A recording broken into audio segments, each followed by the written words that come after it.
الحمد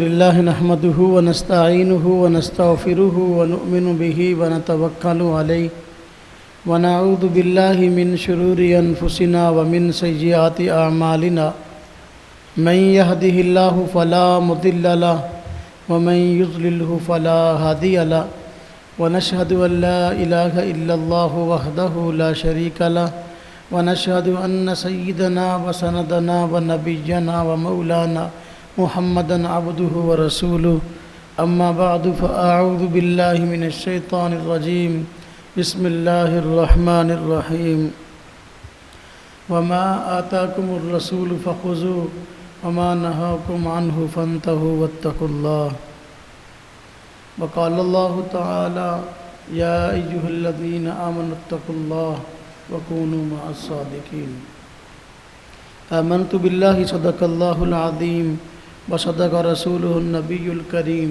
ونحن على ذلك من الشاهدين والشاكرين والحمد لله رب العالمين اللهم صل على محمد وعلى آل محمد كما صليت على إبراهيم وعلى آل إبراهيم إنك حميد مجيد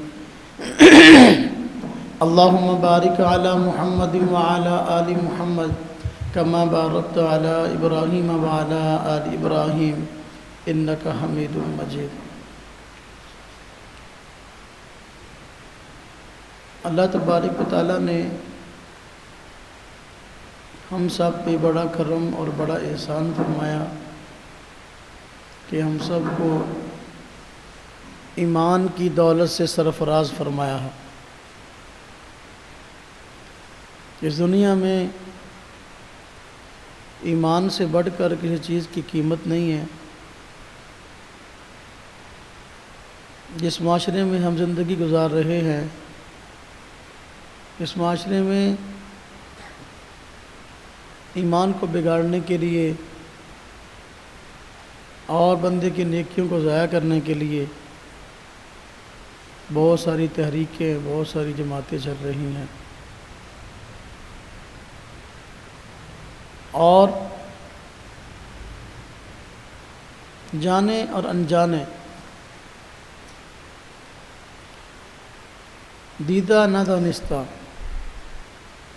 طور پر امت مسلمہ میں انتشار پھیلایا جا رہا ہے۔ ایسی باطل تحریکات میں سے ایک تحریک فکر شاہ ولی اللہ کے نام سے موجود ہے۔ سید احمد رائے پوری صاحب نے اس کو بنایا، 1978 میں اس کی بنیاد رکھی۔ ابھی عبدالخالق آزاد صاحب اس تنظیم کے امیر ہیں۔ ان حضرات نے حضرت مولانا عبید اللہ سندھی صاحب کہ ان افکار اور نظریات کو امت مسلمہ میں پھیلانا شروع کیا ہے جو قرآن و سنت کے صراحتاً خلاف۔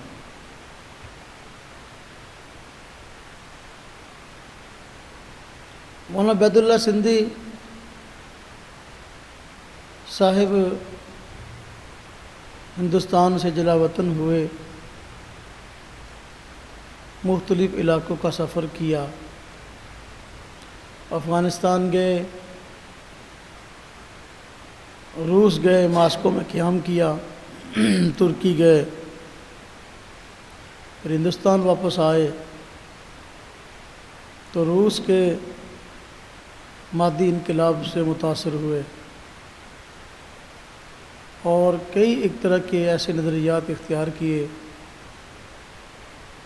جو اہل سنت والجماعت کے عقائد و نظریات کے سراسر خلاف۔ اکابر علماء دیوبند نے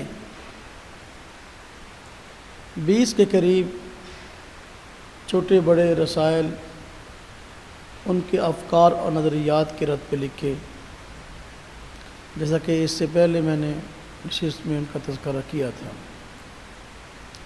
ان کی زندگی میں بھی ان نظریات کو ذکر کر کے ان کو توجہ کروائی گئی کہ افکار و نظریات درست نہیں ہیں۔ بدقسمتی سے ایسا ہوا کہ توجہ کروانے کے باوجود حضرت مولانا شبیر احمد عثمانی رحمہ اللہ، حضرت مولانا سید سلمان ندوی رحمہ اللہ، حضرت مولانا مناظر احسن گیلانی رحمۃ اللہ علیہ اور حضرت مولانا اشرف علی تھانوی صاحب رحمۃ اللہ علیہ جیسے اکابر نے ان کے ان غلط نظریات پر ان کو توجہ دلائی، تحریرات بھی لکھیں، اور ایسے ہی نظریات کی وجہ سے دارالعلوم دیوبند سے ان کا خروج ہوا۔ بدقسمتی سے ایسا ہوا کہ توجہ دلانے کے باوجود ان نظریات سے واپسی نہیں ہوئی، بلکہ اپنے خاص شاگردوں کو یہ نظریات بتاتے رہے، لکھواتے رہے، حتیٰ کہ وہ نظریات پہلے تو زبانی کلامی تھے، پھر تحریری شکل کے اندر آ گئے، جس کی وجہ سے امت مسلمہ مزید انتشار ہوا۔ اب بھی مسلسل وہ حقائق و نظریات کتابوں میں شائع کیے جا رہے ہیں، ان کتابوں کو مسلسل لوگوں میں پھیلایا جا رہا ہے، جس کی وجہ سے علماء دیوبند کے متعلق شبہات ہیں کہ شاید ان کے بھی یہ نظریات، حالانکہ علماء دیوبند کے عقائد نظریات وہ ہیں جو اہل سنت والجماعت کے نظریات ہمیشہ سے چلے آتے ہیں۔ علماء دیوبند کا یہ نظریات سے دور کبھی واسطہ نہیں ہے۔ یہ فکر ولی اللہ کے نام سے جو تحریک شروع ہوئی 1978 میں، تو اس کی بنیادی حضرت مولانا عبید اللہ سندھی صاحب کے وہ نظریات ہیں کہ علماء دیوبند کے نظریات کا سراسر خلاف ہے۔ ان نظریات کو پھیلانے کے لیے یہ تحریک وجود میں آئی۔ حالانکہ کل ہی میں نے یہ بات عرض کی تھی، اگر کوئی ہمارے بڑوں میں، بزرگوں میں، چاہنے والوں میں ایسی شخصیت ہے کہ اس کی کوئی ایسی فکر ہے، ایسی کوئی سوچ ہے، ایسا کوئی نظریہ ہے جو اہل سنت والجماعت کے نظریات کے خلاف ہے، اسلام کے نظریات کے خلاف ہے، اس پہ یا تو ان کو توجہ دلائی جائے کہ وہ اس سے رجوع کر لیں، اگر وہ رجوع نہیں کرتے کم از کم ہم ان نظریات کو اگر لوگوں کے سامنے ذکر نہ کریں۔ لیکن فکر ولی اللہ نے ان نظریات پر تحریک کی بنیاد رکھی ہے، جنہیں تفردات کو اپنایا بھی اور معاشرے میں پھیلایا بھی، اور ابھی پھیلا رہے ہیں۔ اور عنوان فکر ولی اللہ ہے، رشا ولی اللہ محدث دہلوی رحمۃ اللہ علیہ کی طرف نظریات کو منسوب کیا گیا ہے، حالانکہ رشا ولی اللہ محدث دہلوی رحمۃ اللہ علیہ کتاب شاہد ہیں، ایسے گمراہ کن نظریات شاہ ولی اللہ محدث دہلوی رحمۃ اللہ علیہ کے نہیں ہیں۔ تو شاہ ولی اللہ رحمۃ اللہ علیہ کو بدنام کیا جا رہا ہے، اور ان کا نام استعمال کرنا بالکل اسی طرح ہی غلط ہے جس طرح کہ وہ حضرات جن کو صحابہ کرام سے عقیدت نہیں ہے، وہ اہل بیت سے محبت کا عنوان لگا کر پتہ نہیں کیا کیا گمراہ کو نظریات عوام میں پھیلاتے ہیں، یا جو لوگ اپنے آپ کو حنفی کہتے ہیں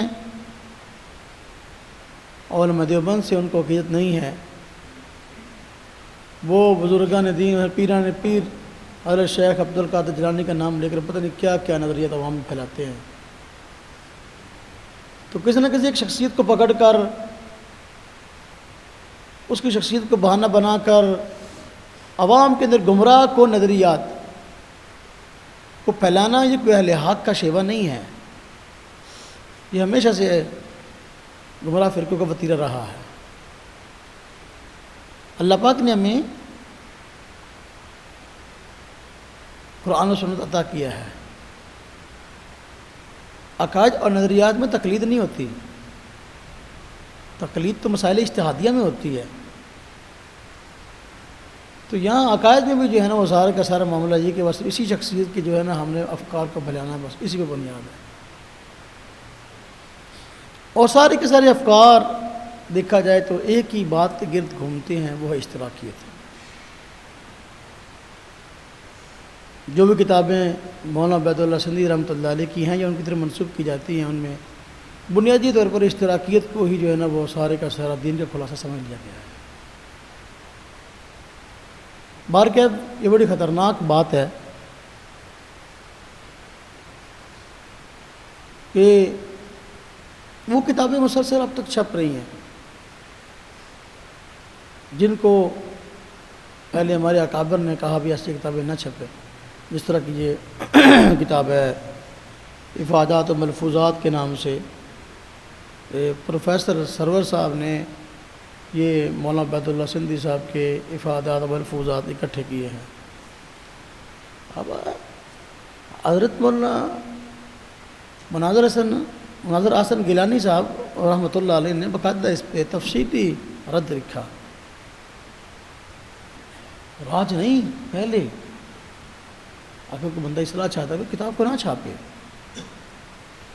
کتاب مسلسل چھاپی جا رہی ہے۔ اسی طرح یہ ہے یہ ان کی حالات تعلیمات کے نام سے یہ بھی ان کی کتاب ہے پروفیسر سرور صاحب کی، چھپ رہی ہے۔ حالانکہ اکابر اس میں جو نظریات موجود ہیں ذکر کر کے تنبیہ کر چکے بھائی یہ نظریات ٹھیک نہیں ہیں۔ یہ تفسیر مقام محمود کے نام سے ہے، عبداللہ لغاری صاحب کے یہ انہوں نے کہا کہ مجھے املا کروائی ہیں یہ ساری تحریرات سندھی صاحب نے، وہ چھپ رہی ہے۔ جو قرآن شعور انقلاب ہے یہ چھپ رہی ہے۔ اب اس میں کیا انقلاب ہے، ہر صورت کو جو ہے نا وہ اشتراکیت کے تناظر میں پیش کیا گیا ہے۔ اچھی بات ہے، غلط نظریے کو اپنانا یہی ایک جرم ہے، اس کو قرآن فکر بنا کر پیش کرنا یہ الگ جرم ہے۔ مولانا عبید اللہ سندھی صاحب ہمارے بڑوں میں سے ہیں، لیکن یہ باقی اپنا اکابر میں سے کسی کو امام انقلاب کا لقب نہیں دیا گیا۔ امام انقلاب کا لقب بھی انہی جو ہے نظریات کی بنا پر ان کو دے دیا گیا، یعنی انقلاب یہ ہے کہ اشتراکیت پھیلانا۔ اچھی بات ہے، بار کہ ہم مجبور ہیں کہ عوام کے سامنے اپنے احباب کے سامنے اس چیز کو ذکر کریں کہ بھئی یہ نظریات علماء دیوبند کے نہیں ہیں، اور علماء دیوبند سے ان نظریات کا واسطہ نہیں ہے۔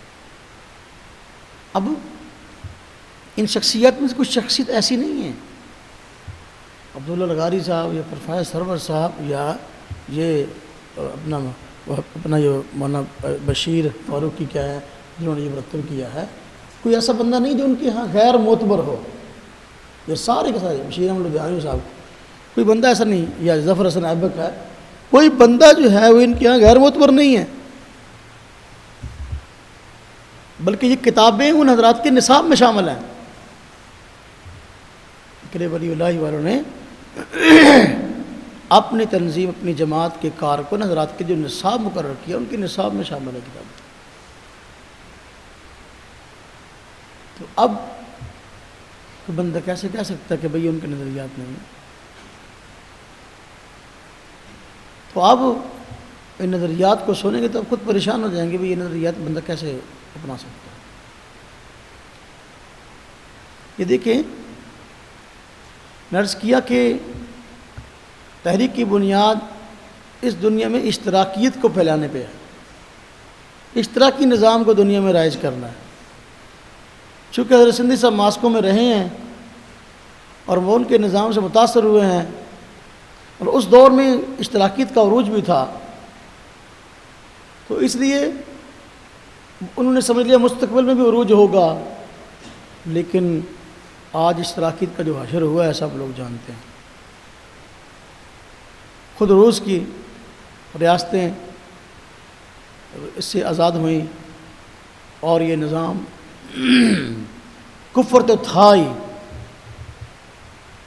عملی لحاظ سے بھی تشکیل کے قابل نہیں تھا کہ دنیا کے اندر پھیل سکتا۔ وہی روس جو ایک عالمی طاقت بن کے سامنے آیا تھا مزدوروں کے جذبات کا نجائز استعمال کرتے ہوئے، وہی روس آج ٹکڑے ٹکڑے ہو گیا۔ تو اب اسی فرسودہ نظام کو یہاں دنیا میں جو ہے نا وہ متعارف کرانے کی کوشش کی جا رہی ہے، اور اس کو قرآن کا نظام بتلایا جا رہا ہے۔ کل میں نے بڑی تفصیل سے بتایا تھا کہ اشتراکیت کا اسلام سے دور کا واسطہ نہیں۔ آپ حیران ہوں گے کہ کل میں نے عرض کیا تھا کہ اشتراکیت میں ذاتی ملکیت کی نفی ہے کہ وہ سارے کے سارے وسائل پیداوار اور وسائل مالی سارے کے سارے حکومت کی ملکیت ہونے چاہیے، عوام کو روٹی کپڑا مکان ملے گا۔ تو یہ اشتراکیت کا ایجنڈا ہے، لیکن اسلام کے سراسر خلاف ہے۔ اسلام میں ذاتی ملکیت کی نفی نہیں ہے، بلکہ انسان مالک ہے۔ یہی وجہ ہے کہ ایک بندہ اپنی مال و جائیداد کا مالک ہے، شریعت میں اس کے اندر آگے وراثت کے احکام جاری ہوئے ہیں، وراثت کے احکام جاری ہوئے ہیں۔ بیٹی کا بھی حصہ ہے، بیٹے کا بھی حصہ ہے۔ یہی کتاب افادات و ملفوظات، اس میں جو ہے وہ وراثت کے احکامات کو ایک وقتی اور عبوری نظام بتایا گیا، یعنی یہ اسلام میں جاری تو ہوا لیکن ایک وقتی نظام تھا، ہمیشہ کے لیے نہیں ہے۔ اور افادات و ملفوظات اس کا صفحہ نمبر 191 اور 192 ہے اس ایڈیشن کا، جو یہ میرے پاس ہے۔ اس میں چھپا ہوا ہے اپریل 2014 کا سندھ ساگرا اکیڈمی۔ اب اس میں دیکھیں کیا کہا گیا، کہتے ہیں 7 اپریل 1944 جمعہ کا دن تھا۔ یہ سرور صاحب لکھتے ہیں، میں مولانا کے ہاں گیا، وہ شیراں والا دروازہ کی مسجد میں تھے، میں بھی وہاں پہنچ گیا۔ مولانا مسجد کے حوض کے قریب لیٹے ہوئے تھے۔ مولانا احمد علی لاہوری نے جمعہ کا ایک طویل خطبہ پڑھا، نماز ہو چکی اور لوگ چلے گئے تو حضرت مولانا مجھ سے مخاطب ہوئے، فرمانے لگے کہ دیکھو احمد علی اپنے خطبے میں اس بات پر زور دے رہا تھا کہ اے لاہور والو، حشر کے دن اللہ تعالیٰ تم سے سوال کرے گا کہ تم نے لڑکیوں کو اپنی جائیداد میں سے شرعی حصہ کیوں نہیں دیا۔ اسے یہ معلوم نہیں کہ آگے چل کر جائیداد کا یہ تصور نہیں رہے گا۔ اب دیکھو حضرت مولانا احمد علی لاہوری رحمۃ اللہ علیہ جمعہ پڑھا رہے تھے، جمعے میں لوگ انہوں نے زور دیا بھی بیٹیوں کا حصہ دیا کرو، شریعت نے بیٹیوں کا حصہ مقرر کیا ہے۔ تو جواباً کہا گیا بھی دیکھو سارے خطبے پر اسی بات پہ زور دے رہا تھا، حالانکہ مستقبل میں جا کر یہ یعنی یہ اشتراکیت نظام قائم ہو جائے گا، اس میں یہ چیزیں نہیں رہیں گی۔ اللہ تبارک و تعالیٰ نے قرآن کریم کے اندر وراثت کے حکام کو یوصیکم اللہ فی اولادکم، یوصی کے الفاظ سے ذکر کیا ہے، وصیت کے الفاظ سے۔ اللہ وصیت کرتا ہے، اللہ تاکید کرتا ہے، اور یہ تو شریعت کا تاکیدی حکم ہے۔ پورے قرآن کریم کے اندر وصیت کے الفاظ سے اللہ تبارک و تعالیٰ نے چند احکام کو بیان کیا ہے، جس طرح کہ وصینا الانسان بوالدیہ احسانا۔ اب دیکھو والدین کے ساتھ حسن سلوک کا تاکیدی حکم تھا، وصیت کے الفاظ تھے۔ اس طرح یہ اب یہ جو وراثت ہے اس کے جو احکامات اس کو وصیت کے الفاظ سے ذکر کیا ہے تاکہ کسی وارث کا حصہ مارا نہ جائے۔ اگر یہ کوئی وقتی طور پہ کوئی معاملہ ہوتا ہے تو اللہ تبارک تعالیٰ کیا ذکر کرتے۔ مشرکین مکہ کے اندر یہی تو ایک مصیبت تھی کہ وہ بیٹیوں کو زندہ درگور کرتے تھے، بیٹیوں کو جائیداد میں حصہ نہیں دیتے تھے، اور شریعت نے ان کا حصہ مقرر کیا ہے۔ تو دیکھ لیں اشتراکیت کی آڑ کے اندر وراثت کے قوانین کا جو قرآن کریم میں مذکور ہوئے ہیں تو اس کو انکار کر دیا کہ یہ وقتی قوانین تھے، آئندہ مستقبل میں اشتراکی نظام ہوگا تو یہ چیزیں نہیں رہیں گی۔ پھر آپ دیکھیں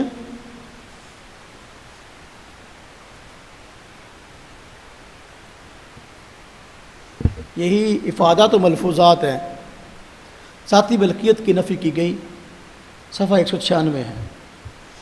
کہتے ہیں سبق کے بعد، سرور صاحب کہتے ہیں سبق کے بعد شام کو ہوٹل لوکس جا کر میں نے پروفیسر کے اس نظریے کا قبلہ مولانا صاحب سے ذکر کیا، سندھی صاحب سے، اور پوچھا کیا اسلام بھی زمین کی ملکیت منفرد اشخاص کو دینا چاہتا ہے؟ اس پر انہوں نے فرمایا کہ نہیں، یعنی اسلام زمین کی ملکیت منفرد اشخاص یعنی بندے کو دینا نہیں چاہتا، یعنی بندہ اس کا مالک نہیں ہوتا۔ حالانکہ اسلام نے ذاتی ملکیت کو تسلیم کیا ہے۔ اگر اسلام ذاتی ملکیت کو تسلیم نہ کرتا زمین کی، آپ مجھے بتائیں کہ زمین پر جو عشر واجب ہوتا ہے اس کی پیداوار پہ، وہ کیسے واجب ہوتا ہے؟ بھئی زمین کی پیداوار پہ عشر تبھی واجب ہے کہ زمین اس کی ہے، فصل بھی اس کی ہے، اس کا 10واں حصہ اس نے دینا، ایسا ہی ہے نا جی۔ تو پھر اب یہ دیکھ لیں کہ صراحتاً جو ہے یہ اس کے خلاف معاملہ ہے۔ اسی طرح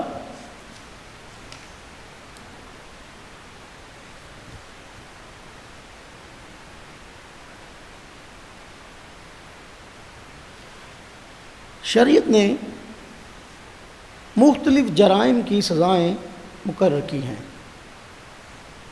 جس طرح کہ چوری کی حد ہے کہ اس کا ہاتھ کاٹ دیا جائے چور کا،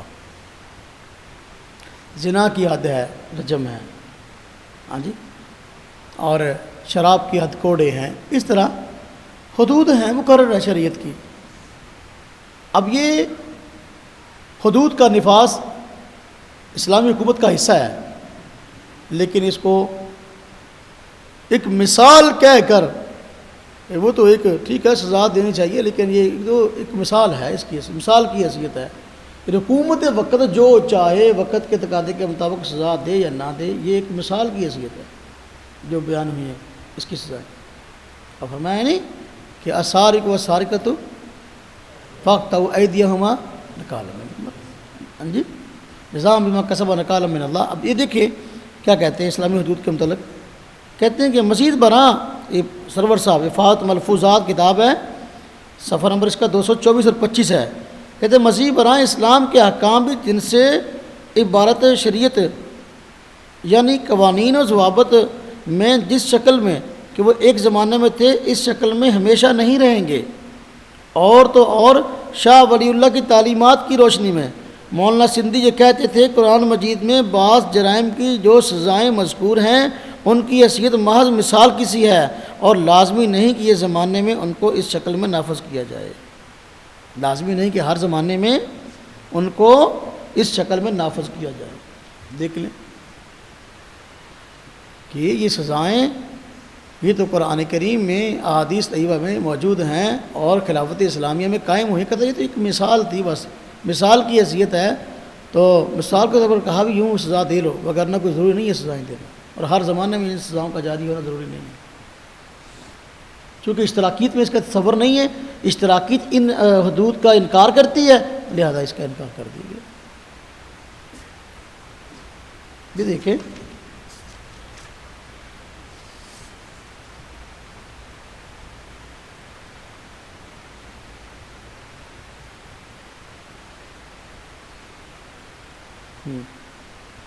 باقاعدہ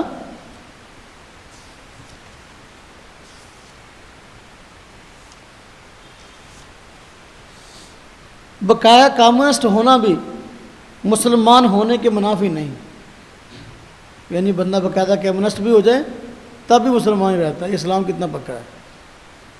یہ افادات ملفوظات اس کے صفحہ نمبر 245 میں کہا گیا۔ باقی رہا یہ کہ مارکسیت کفر ہے یا نہیں، اور ایک مسلمان جب باقاعدہ کمیونسٹ بن جاتا ہے تو وہ مسلمان رہتا ہے یا نہیں، تو اس معاملے میں مولانا سندھی اصطلاحی کفر اسلام کی بحثوں میں کبھی نہیں پڑھتے تھے، یہ دیکھ لیں. ہاں جی. اب دیکھیں مارکس یہ خدا کے مذہب کا قائل نہیں تھا. اس کی کتاب داس کیپٹل میں نے کل آپ کو دکھائی تھی, اس میں مذہب کا مذاق اڑایا گیا, بلکہ کہتا تھا کہ مذہب افیون ہے. مارکس نے مذہب کو افیون بتایا کہ مذہب ایک نشہ ہے. جس طرح نشئی ایک نشے کے بغیر نہیں رہتا, تو انسان جو ہے نا عام طور پر کہتا ہے میرا کوئی نہ کوئی مذہب ہونا چاہیے. تو مذہب کو نشہ قرار دیا.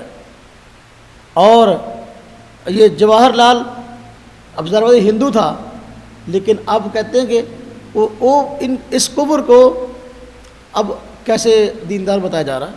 کہتے ہیں افات ملفوظات صفحہ 384 کہتے ہیں مذہب چھوڑنے سے افراد اور جماعتوں کی ذہنیت نہیں بدلتی. جواہر لال بے دین ہو کر بھی پنڈت ہے, مارکس یہودی تر کر کے بھی ذہناً یہودی رہا. عجیب بات ہے. یعنی کہتے ہیں اس نے وہ بے دین ہو کر بھی پنڈت ہے, یعنی اس کا ہندو مذہب اس کے ہاتھ سے گیا نہیں. اور مارکس نے یہودیت چھوڑ دی, بے دین ہو گیا, خدا کے وجود کے منکر ہو گیا, اس کے باوجود بھی وہ یہودی رہا. کیسے رہا؟ اب یہ بہت ساری ایسی عبارتیں ہیں جو وقت قلت کی وجہ سے میں نہیں پڑھ رہا, لیکن یہ کہ نہایت خطرناک عبارتیں ہیں.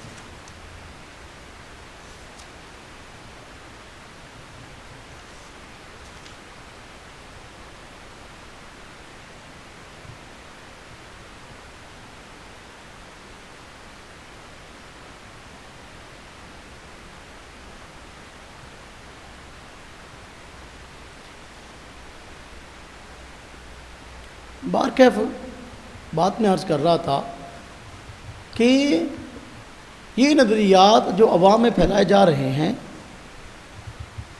اس کا شریعت اسلام سے علماء دیوبند سے واسطہ نہیں ہے. ایسی تحریرات بھی ان کتابوں میں, اس طرح کے حالات تعلیمات سرور صاحب کی کتاب ہے, اب اس کے اندر ایسی عبارت بھی موجود ہیں جس میں خدا کے انکار کی باتیں کی گئی. اب ظاہر بات ہے چونکہ مارکس اعظم خدا کی انکار کی بات کرتا ہے, جب بندہ اشتراکیت کی بات کرے گا آخر تک خدا کے انکار تک پہنچے گا.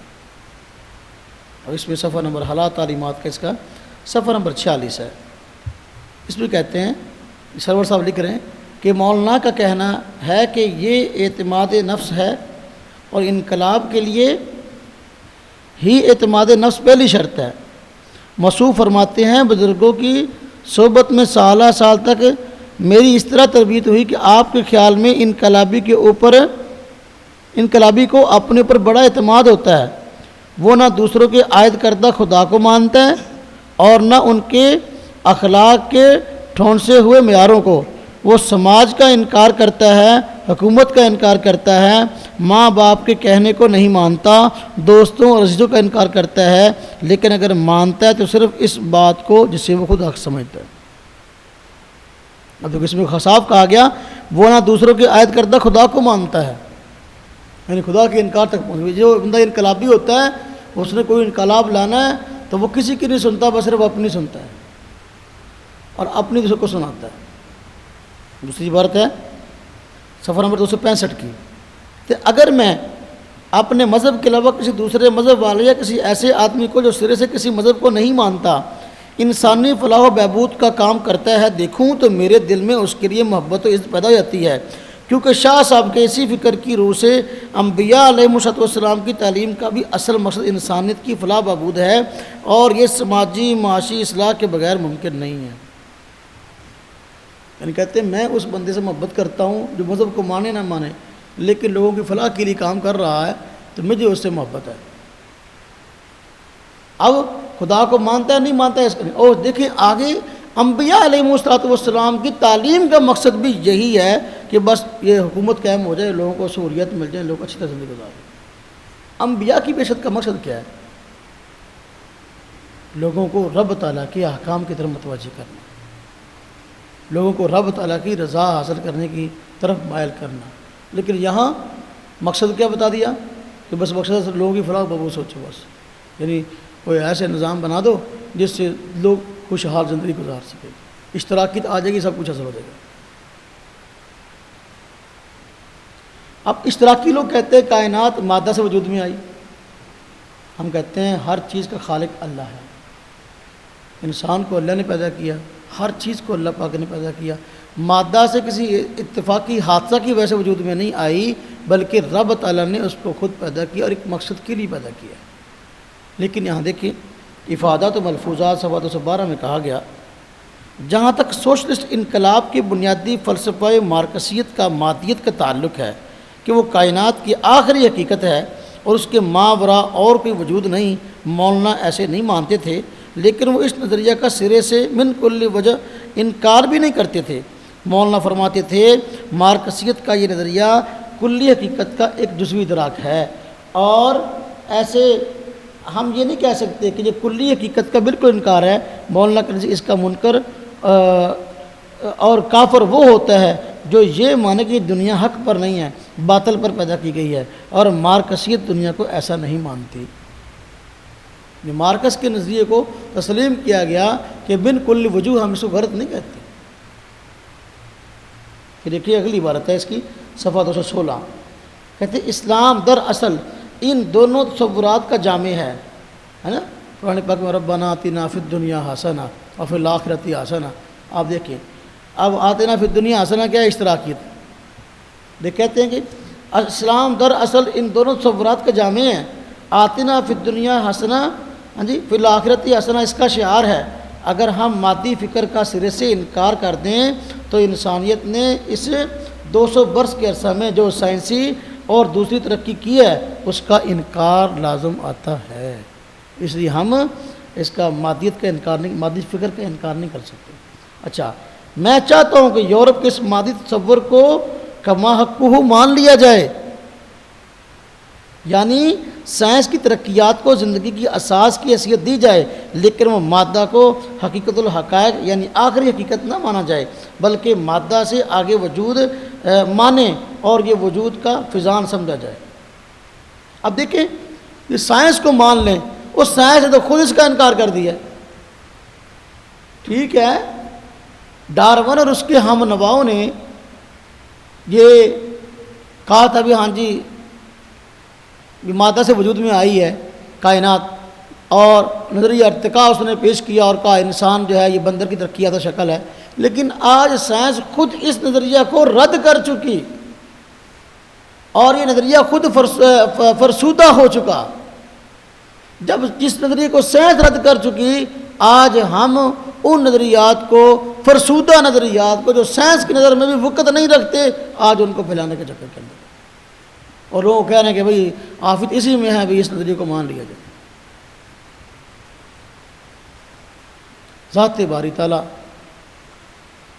کے انکار کے بہانے، اور اگر بعض جگہ پر تعبیرات ایسی بھی ملتی ہیں ان کتابوں میں کہ جی ہم مارکس کی بات بھی مان لیں، مارکس اعظم کو بھی مان لیں، اور ساتھ خدا کے وجود سے قائل ہو جائیں۔ مارکس کا کہتے ہیں خوبی یہ تھی کہ اتنا اچھا نظام لوگوں کو دیا، نقص یہ تھا کہ خدا کا انکار کیا، اس میں خدا کے انکار کا جو ہے نا وہ معاملہ ختم کر دی جائے، خدا کا اقرار کو مان لیں، خدا کو مان لیں تو اب جو ہے نا یہ کام بہتر ہو جائے گا۔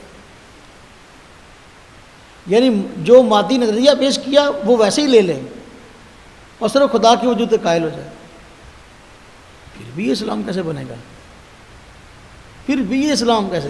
یعنی کسی نہ کسی طریقے سے مادی نظام کو، اشتراکیت کو، سوشلسٹ نظام کو، مارکس اعظم کو اسلام بنا کر پیش کرنے کے خواہاں تھے کہ لوگوں کے سامنے اس کو اسلام بنا کر پیش کریں۔ اگر ہم نے انکار کر دیا پتہ نہیں کیا ہو جائے گا، چونکہ اس وقت ہوا تھا اس کا، اب تو کچھ بھی نہیں ہے۔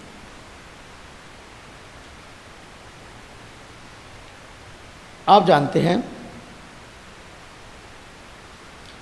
کہ انبیاء علیہم الصلوۃ میں سے حضرت نبی اقدس صلی اللہ علیہ وسلم کی یہ خوبی ہے، خصوصیت ہے، صفت ہے کہ اللہ تبارک و تعالیٰ نے ان کو پوری دنیا کی ہدایت کے لیے بھیجا ہے نا جی۔ وما ارسلناک الا کافۃ للناس، قرآن کہتا ہے، وما ارسلناک الا رحمۃ للعالمین، قرآن کہتا ہے۔ تو آپ کی شریعت پورے جہان کے لیے تھی، آپ پورے جہان کی ہدایت کے لیے آئے، آپ نے ایک حدیث میں فرمایا نفذت الانبیاء بصدق اوتیت جوامع الکلم نصرت بالرعب وحلت لی الغنائم ہاں جی وجعلت لی الارض مسجدا وطہورا وارسلت الی الخلق کافہ وختم بی النبیون وارسلت الی الخلق کافہ. میری خصوصیت یہ ہے سارے انبیاء میں کہ میں تمام کے تمام انسانوں کی طرف رسول ہو کے آیا ہوں. میری شریعت تمام انسانوں کے لیے ہے, پوری دنیا کے لیے ہے. اب یہ آپ کی خصوصیت ہے, لیکن یہاں اس خصوصیت کو تسلیم نہیں کیا جا رہا ہے, بلکہ کہہ رہے موسیٰ علیہ السلام بھی دنیا کی ہدایت کے لیے آئے تھے, عیسیٰ علیہ السلام بھی دنیا کی ہدایت کے لیے آئے تھے. دیکھیں لیکن کامیاب نہیں ہوئے. عجیب بات ہے, نبی آیا اور فیل ہو گیا. یہ علم تفسیر مقام محمود ہے, اس کے اندر جو کہتے ہیں صفحہ نمبر اس کا ہے 343. اس میں کہا گیا پہلی کتابیں بھی دنیا کی ہدایت کے لیے آئیں, تورات, زبور, انجیل. حضرت موسیٰ علیہ السلام بھی دنیا کی ہدایت کی تشریف لائے, مگر ان کی قوم نہ سنور سکی, ہر دور میں الٹی چلتی رہی. اس لیے موسیٰ علیہ السلام انٹرنیشنل تحریک میں کامیاب نہ ہو سکے. سمجھ آئی؟ تفسیر مقام محمود صفحہ 343. آگے دیکھیے, آگے لکھا حضرت عیسیٰ اور موسیٰ دونوں کامیاب نہ ہو سکے, صفحہ نمبر 217 اسی تفسیر مقام محمود کا. کہتے ہیں حضرت موسیٰ علیہ السلام بین الاقوامی حکومت کے لیے مبعوث ہوئے, مگر ان کی قوم میں یہ قابلیت پیدا نہ ہو سکی, اس لیے وہ بین الاقوامی حکومت قائم نہ کر سکے. ان کے بعد حضرت مسیح علیہ السلام بھی کامیاب نہ ہو سکے.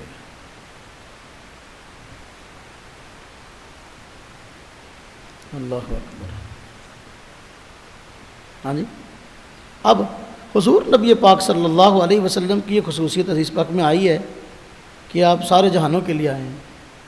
اب دیکھیں ذرا, آپ صلی اللہ علیہ وسلم کی اس خصوصیت کا انکار کیا جا رہا ہے کہ یہ آپ کی خصوصیت نہیں ہے, اور حدیث میں بھی تحریف کی جا رہی ہے.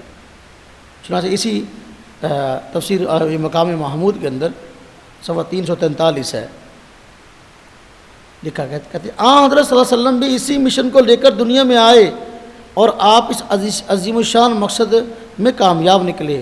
ایک حدیث شریف میں آیا ہے کہ پہلے نبی اپنی قوم کی طرف بھیجے گئے, بعد میں تمام عالم کے لیے اور میں تمام عالم کے لیے بھیجا گیا ہوں.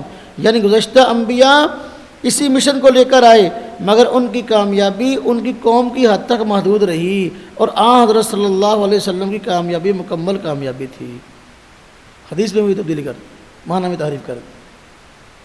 آپ صلی اللہ علیہ وسلم فرمایا دیکھو پہلے انبیاء آئے, وہ اپنی قوموں کے لیے آئے, اور میں سارے جہان کے لیے آیا. اس حدیث کو یوں بگاڑا مفہوم کو, کہتے ہیں کہ دیکھو گزشتہ انبیاء بھی اس مشن کو لے کر آئے, مگر ان کی کامیابی ان کی قوم تک محدود رہی. یعنی قوم کے لیے نبی ہو کے آنے کا مطلب کیا تھا, ان کی کامیابی قوم تک محدود رہی, وہ کامیاب نہ ہوئے.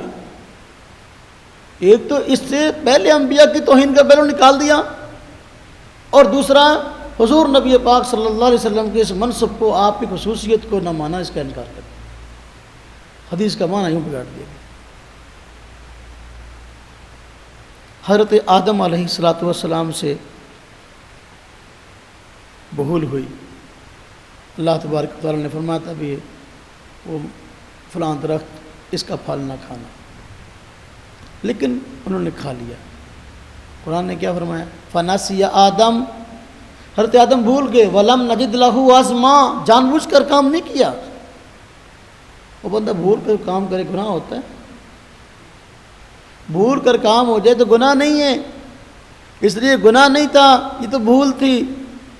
لیکن چونکہ اللہ تبارک تعالیٰ کے مقرب بندے تھے, حسنات الابرار سید المقربین کے تحت اللہ تعالیٰ کی طرف سے خطاب آیا, ہاں جی, تو بھی قبول کر لی گئی. لیکن گناہ کرنے سے بندہ ناپاک ہوتا ہے. دیکھیں کیا کہا گیا, آدم علیہ السلام کو انہوں نے جو ہے یہ اپنا گناہ کیا, ناپاک ہو گئے, دوبارہ پاک کیا گیا.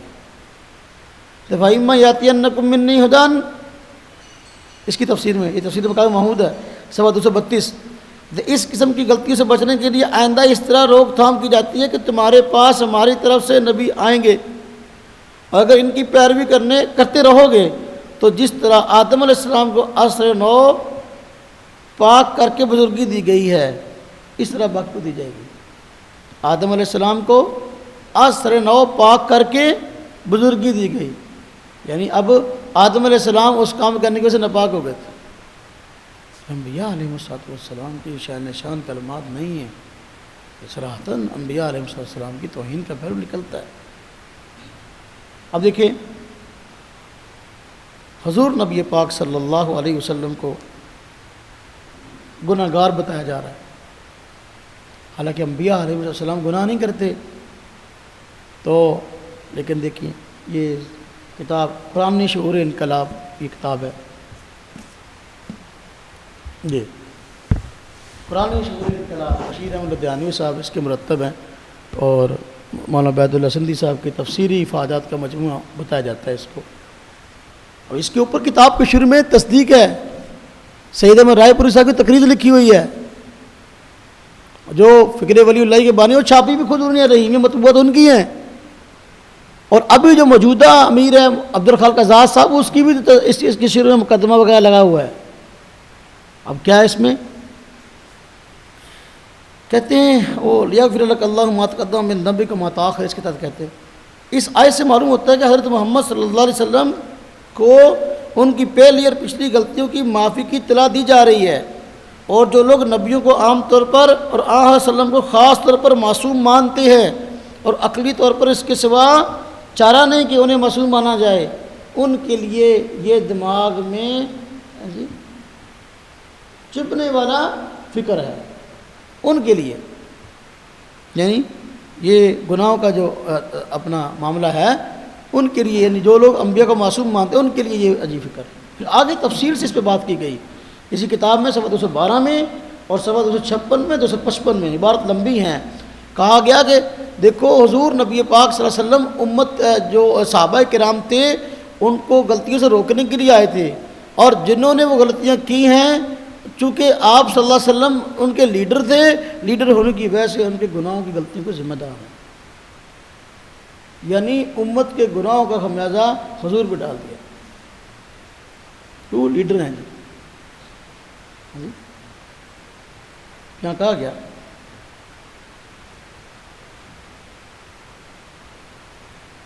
عبارت لمبی ہیں، وقت زیادہ نہ ہو جائے۔ تو حضور نبی پاک صلی اللہ علیہ وسلم کو امت کی جماعت کی غلطیوں کا ذمہ دار قرار دیا گیا کہ آپ چونکہ جماعت کے لیڈر ہیں لہذا جماعت جو بھی غلطی کرے گی اس کے ذمہ دار آپ صلی اللہ علیہ وسلم۔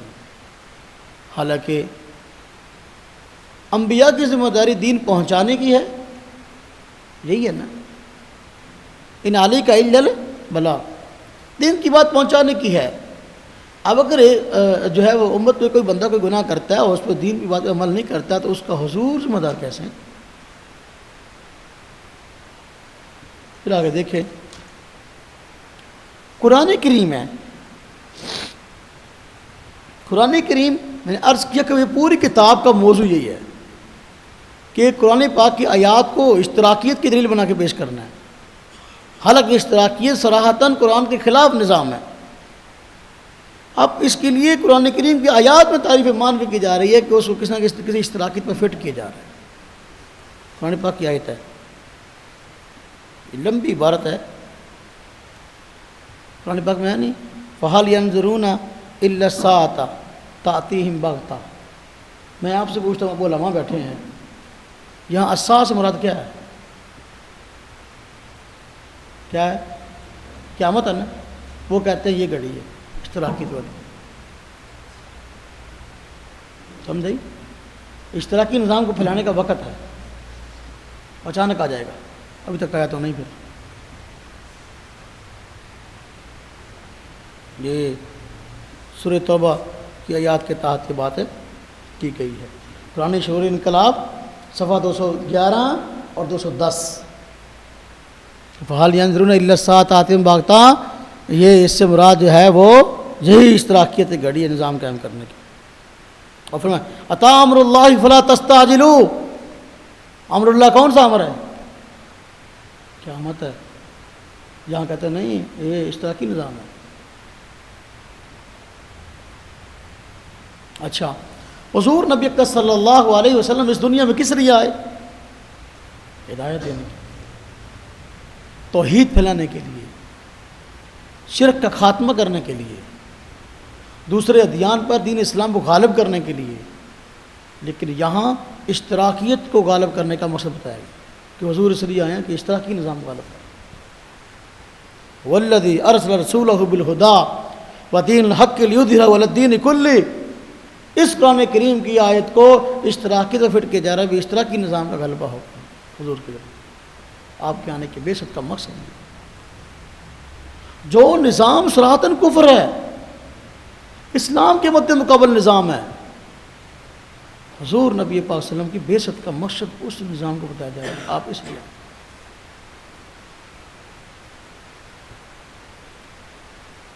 بس اوقات بندے کو ہیضہ ہو جاتا ہے نا جیسے کسی چیز کا. بعض لوگ ہیں ان کو توحید کا ہیضہ ہو جاتا ہے، اور توحید کا ہیضہ ہوتا ہے تو پھر توہین کرنے لگتے ہیں. ہاں جی، اور غیر مکلف حضرات کا مسئلہ کیا ہے؟ توحید کا ہیضہ ہے ان کو، اور توحید کی آڑ میں پھر توہین کرتے ہیں. یہاں اشتراکیت کا ہیضہ ہے. قرآن کریم کی آیات کو ساری کو توڑ مروڑ کے تو پھر یہ انقلاب ہے. ہم مجبور ہیں کہ ہم امت کو صحیح بات بتائیں بھی اس مراد کیا ہے، پوری دنیا نے کیا سمجھا، اور حضور نبی اکرم صلی اللہ علیہ وسلم نے ان آیات کا کیا مطلب بیان کیا، صحابہ کرام نے کیا مطلب بیان کیا.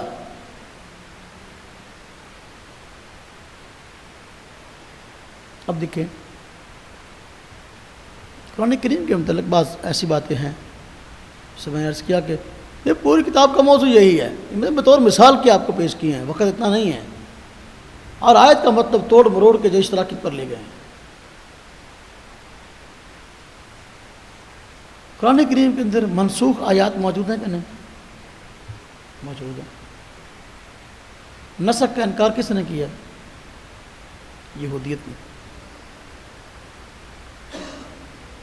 حضرت فرماتے ہیں کہ منسوخ آیات قرآن کریم میں نہیں ہیں. قرآن سورہ انقلاب صفحہ 134 اور صفحہ 130 کہتے ہم دیکھتے ہیں کہ رسول اللہ صلی اللہ علیہ وسلم نے قرآن پر عمل کر کے دکھایا. اب ناسخ منسوخ کا سوال ہی نہیں رہا، سارا قرآن اصل اور قابل عمل ہے. قرآن سورہ انقلاب سارا قرآن اصل قابل عمل ہے. شراب کے بارے میں کیا فرمایا گیا؟ شراب کے بارے میں جو پہلی آیات ہیں بتایا نہیں گیا کہ شراب اور جوا ان کا فائدہ بھی ہے نقصان بھی ہے. وَإِسْمُهُمَا أَكْبَرُ مِنْ نَفْعِهِمَا کہ ان دونوں کا جو نقصان ہے نفع سے زیادہ ہے. آج کوئی بندہ کہے چلو کچھ نہ کچھ فائدہ تو ہے، شراب پی لوں، پھر پی لیں، آیت منسوخ نہیں ہے. اگر اس آیت کو بہانہ بنا کر بندہ کہے گا ہاں بھائی لو دیکھو جی، پھر تو ظاہر بات ہے ایک نقصان بھی ہے اس کا لیکن فائدہ بھی تو قرآن تسلیم کیا ہے، لہذا میری فائدے پہ نظر ہے، کچھ نہ کچھ مجھے فائدہ ہو جائے گا، لہذا میں جوا بھی کھیلتا ہوں، میں شراب بھی پیتا ہوں، اور یہ آیت منسوخ نہیں ہے. تو اچھا ایک بندہ اٹھے گا وہ کہے گا دیکھو جی شراب پینے سے تو منع کیا گیا اس وقت جب نماز کے لیے آنا ہو، تاکہ نماز میں اب جب نماز پڑھے تو شراب کی وجہ سے نشہ نہ آیا ہوا ہو، یہ نہ ہو کہ پھر پتہ نہ چلے کیا پڑھ رہا کیا نہیں. اور آیت پیش کر یا ایھا الذین آمنوا لا تقربوا الصلاۃ وانتم سکارى. بھی اللہ پاک فرما رہے ہیں ایمان والو نماز سے قریب نہ جاؤ جس وقت تم نشے کی حالت میں ہو. وہ کہتا ہے میں نماز کے وقت میں نہیں پیتا، باقی وقت میں پی سکتا ہوں، قرآن کی آیت بتا رہی ہے. پھر کیا کہیں گے؟ آیات منسوخ ہیں. درجہ بدرجہ چونکہ شراب کی عادت تھی لوگوں میں، اللہ تبارک و تعالیٰ نے شراب کو تدریجاً حرام فرمایا ہے. یہ موقع و موقع آیات اتری ہیں بعد میں صراحتاً حرام فرما دیا انما الخمر والمیسر والانصاب والازلام رجس من عمل الشیطان. یہ کہنا قرآن پاک میں کوئی آیت منسوخ نہیں ہے.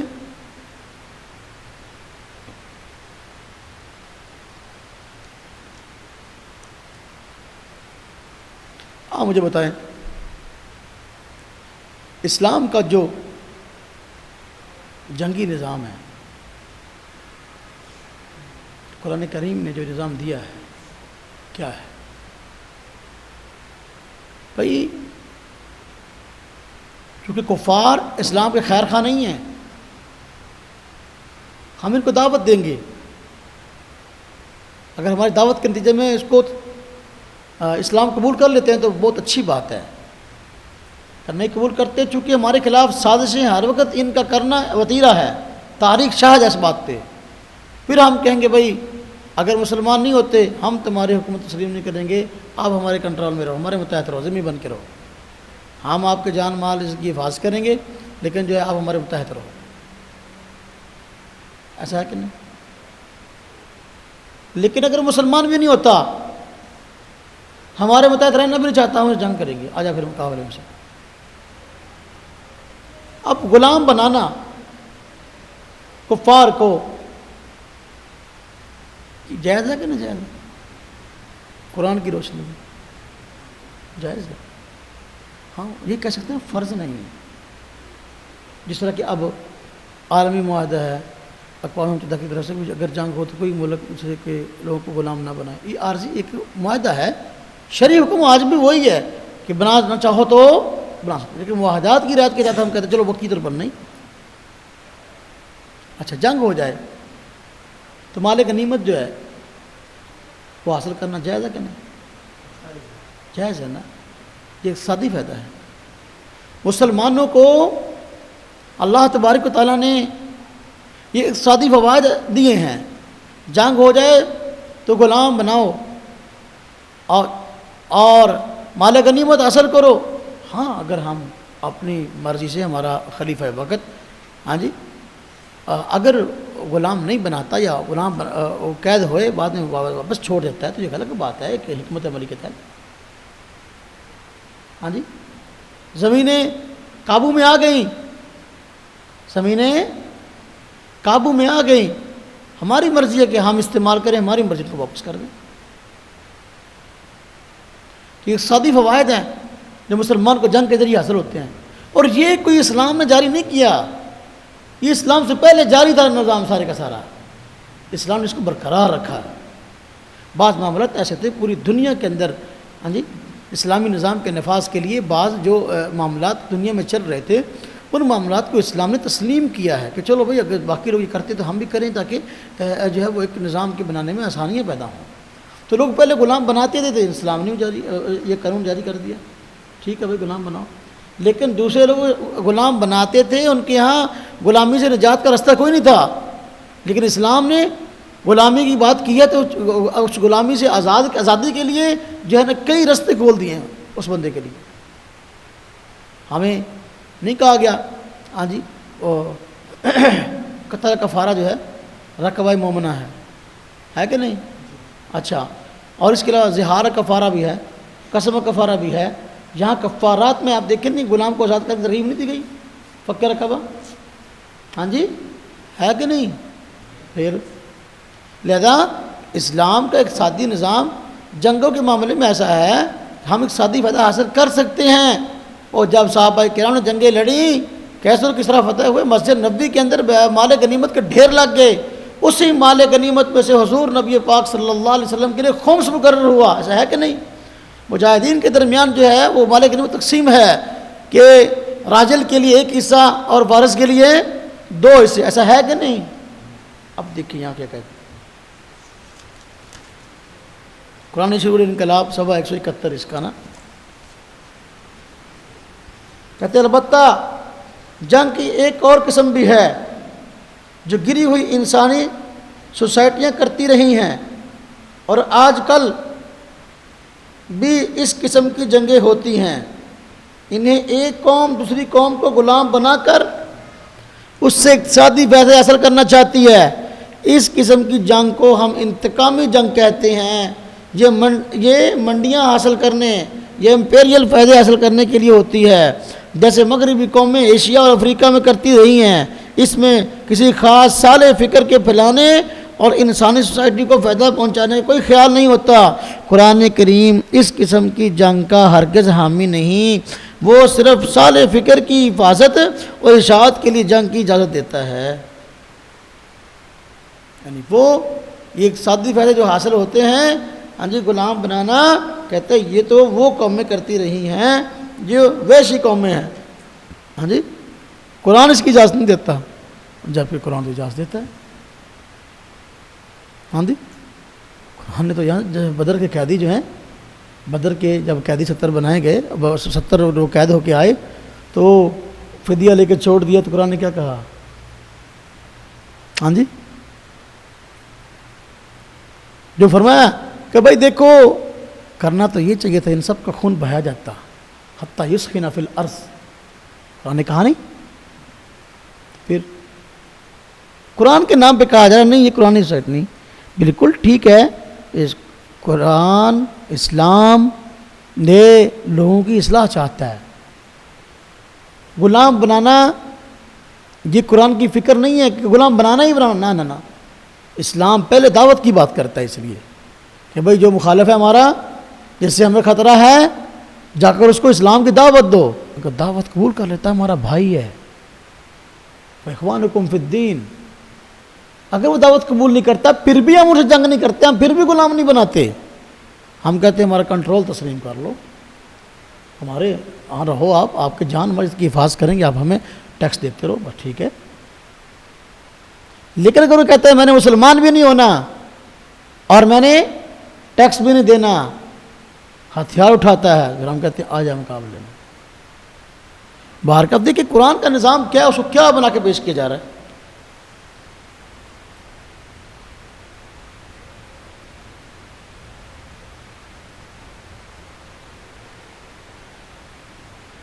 آپ مجھے بتائیں، حضور نبی پاک صلی اللہ علیہ وسلم نے ترمذی شریف میں روایت ہے اور دیگر کتب میں روایت ہے، یہ فرمایا کہ میرے بعد اختلاف ہوگا،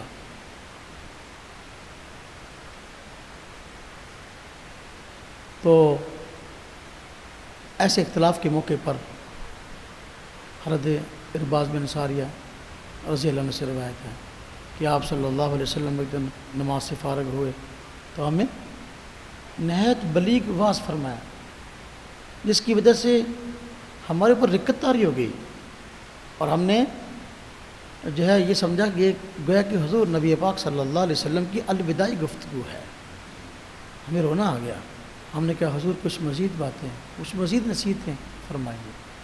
آپ نے فرمایا ہاں جی اوصیکم بتقوی اللہ، اس طرح روایات مختلف ہیں، فرمایا علیکم بسنتی و سنت خلفاء الراشدین المہدیین، میں تمہیں حکم دیتا ہوں، میں یعش منکم، تم میں سے جو بندہ زندہ رہے گا فسیرا اختلافاً کثیر، اختلاف دیکھے گا، وہ ایسے موقع پر علیکم بسنتی، میری سنت کو نہ چھوڑنا، سنت پر عمل کرنے کی ترغیب ہے، ہمیں ہمان راغب عن سنتی فلیس منی، جس نے میری سنت سے اعراض کیا مجھ سے نہیں۔ لیکن یہاں سنت کے اندر نظریہ یہ ہے کہ اگر لوگ اکٹھے ہو جائیں سنت میں تبدیلی کرنا چاہے تو کر سکتے ہیں، یہ سنت کی اہمیت ہے، ہاں جی۔ یہ افات ملفوظات اس کی صفحہ 234 میں کہا گیا مولانا کے نزدیک اجماع سے سنت میں تبدیلی کی جا سکتی ہے، مولانا کے نزدیک اجماع سے، یہ کون سا اجماع ہے جو سنت کے خلاف ہو رہا ہے؟ ہاں جی، ہمارے یہاں اصول اربع ہیں، کتاب اللہ، سنت رسول اللہ، اجماع، قیاس و اجتہاد، لیکن ہر ایک کا ایک مقام مرتبہ ہے۔ دیکھو جو قیاس قرآن کے خلاف ہم اسے نہیں مانتے، جو قیاس سنت کے خلاف ہم اسے نہیں مانتے، جو قیاس اجماع کے خلاف اسے نہیں مانتے، جو اجماع قرآن کے خلاف ہم اسے نہیں مانتے، جو اجماع سنت کے خلاف ہم اسے مانیں گے، تو کون سا اجماع ہے؟ کون بیوقوف ہیں جو سنت کے خلاف اجماع کریں گے؟ اور اجماع تو معتبر ظاہر بتا ہے اہل علم دینداروں کا ہوتا ہے نا، یہ دینی مسئلہ ہے، وہ کون سے علماء ہوں گے جو سنت کے خلاف اجماع کریں گے؟ اچھی بات ہے۔ اور سنت کو بدلنے کی بات، قرآن کا ما اتاکم الرسول فخذوہ، اور جو حضور تھے اس کو لے لو، تو یہاں کہہ رہے ہیں اجماع کے ذریعے سے تبدیلی ہو سکتی سنت کے اندر، کیونکہ مولانا تبدیلی کی بات کرتے تھے، تبدیلی کی بات کرتے تھے، سوشلسٹ انقلاب کی بات کرتے تھے۔ اب سوشلسٹ جو سنت ہے وہ کچھ اور کہتی ہے، اور سوشلسٹ انقلاب، اشتراکی انقلاب کچھ اور چاہتا ہے، تبدیلی تو کرنی ہے نا جی، لہذا اب اجماع کا بہانہ بنا لیا، اجماع کے ذریعے سنت میں تبدیلی ہو سکتی۔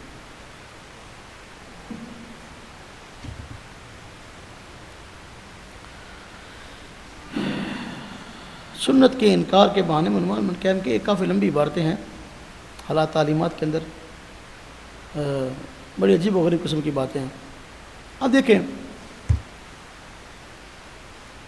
اگر ایک بندہ قرآن انقلاب برپا کرنا چاہتا ہے، قرآن کریم کو پڑھے گا، قرآن کریم کو سمجھے گا، تو قرآن انقلاب برپا کر سکتے ہیں۔ اگر ایک بندہ نظریہ یہ قائم کر لے قرآن کی تلاوت جو ہے یہ کرنا ٹھیک ہی نہیں ہے، قرآن پڑھنا ٹھیک نہیں ہے، قرآن انقلاب کہاں سے آئے گا؟ یہ صفحہ نمبر رفاعت مرفوضہ صفحہ 243، اس میں کہا گیا قرآن کی تلاوت کے ثواب کے قائل بت پرست ہیں، اور یہ بت پرستی میں ہندوؤں کے برابر ہیں۔ کہا گیا یہ بات برملا طور پر نہیں کیا کرتا تھا، میں یہ بات برملا طور پر نہیں کیا کرتا، لیکن میرا یہ عقیدہ ہے کہ جو شخص قرآن کو سمجھے بغیر پڑھتا ہے اور یہ مانتا ہے کہ اس طرح پڑھنے سے اسے ثواب حاصل ہوگا، وہ بت پرستوں سے کم نہیں۔ یعنی سمجھے بغیر قرآن کو پڑھتا ہے، ویسے قرآن کی تلاوت کرتا ہے، تو وہ سمجھتا ہے مجھے ثواب ہوگا، تو یہ بت پرستی سے کم نہیں۔ اچھا، ایک نے بت کو خدا بنا لیا اور ایک نے کتاب کو خدا مانا۔ بت بھی ساکت اور جامد، اس طرح یہ کتاب بھی اس کے لیے ایک بت ہی ہے، کیونکہ اسے سمجھتا نہیں اور بغیر سمجھے اس کو پڑھتا ہے۔ اب تم ہندوؤں کو بت پرست کہتے ہو اور اپنی طرف دیکھتے نہیں، حالانکہ بت پرستی میں تم اور وہ یکساں ہو، حالانکہ بت پرستی میں تم اور وہ یکساں ہو۔ بلا شبہ قرآن کریم کو سمجھنا قرآن پاک کی نزول کے مقاصد میں سے ہے، لیکن تلاوت کا ثواب نہیں ملتا۔ ایک بندہ قرآن پاک کو نہیں سمجھتا، قرآن پڑھتا ہے، قرآن پڑھنا بھی مستقل حضور نبی پاک صلی اللہ علیہ وسلم کی بعثت کے مقاصد میں سے ایک مقصد ہے۔ میں والذی بعث فی الامیین رسولا منہم یتلو علیہم آیاتہ ویزکیہم ویعلمہم الکتاب والحکمہ وإن کانوا من قبل لفی ضلال مبین۔ حضور نبی پاک صلی اللہ علیہ وسلم کا مقصد ہے یتلو علیہم آیاتی، لوگوں کے سامنے قرآن پڑھ کے دکھائیں۔ پڑھنا کیسے ہے؟ وَيُعَلِّمُهُ الْكِتَابَ وَالْحِکْمَةَ، یعلم کی بات بعد میں کی ہے، پڑھنے کی بات پہلے کی ہے۔ پہلے بندہ پڑھنا سیکھتا ہے، پھر آگے مانا سیکھتا ہے۔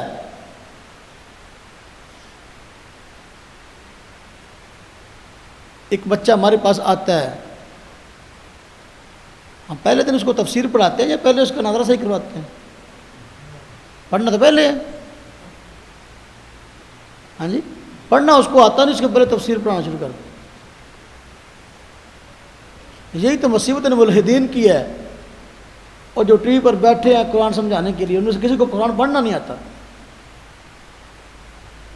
جتنے ملحدین ہیں آپ ان کے قرآن پاک پہ غور کر لیں، قرآن پڑھنا نہیں آتا، اور کہتے ہیں ہمیں قرآن کی سمجھ بہت زیادہ ہے۔ اور جس کو پڑھنا نہیں آتا اس کو قرآن پاک سمجھ میں کیسے آئے گا؟ یہاں بھی یہی مصیبت ہے۔ سمجھے بغیر حضور نبی پاک صلی اللہ علیہ وسلم فرمایا، دیکھو قرآن پاک کی تلاوت کرتے ہو، قرآن پاک کی تلاوت میں ہر حرف کی وجہ سے نیکیاں ہیں، ہے کہ نہیں؟ سمجھنے کا ثواب تو الگ ہے، پڑھنے کا ہر حرف کی۔ فرمایا الف لام میم، جس نے کہا تو جو کرنا میری بات کی طرف، فرمایا الف لام میم جس نے کہا اس کے کھاتے میں 30 نیکیاں ہیں۔ میں نہیں کہتا کہ الف لام جو ہے وہ الف لام میم اپنے ایک ہی حرف، فرمایا نہیں، الف الگ حرف ہے، لام الگ حرف ہے، میم الگ حرف ہے۔ جس بندے نے الف لام میم پڑھا تو کتنی نیکیاں مل گئیں؟ ہاں مجھے بتاؤ، جس نے الف لام میم پڑھا ہے وہ الف لام میم کو سمجھتا بھی ہے؟ امیر صاحب، الف لام میم کا معنی کیا ہے؟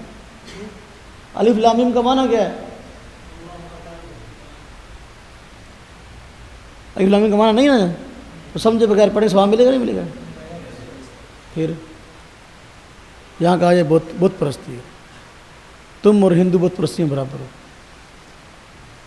عجیب بات ہے۔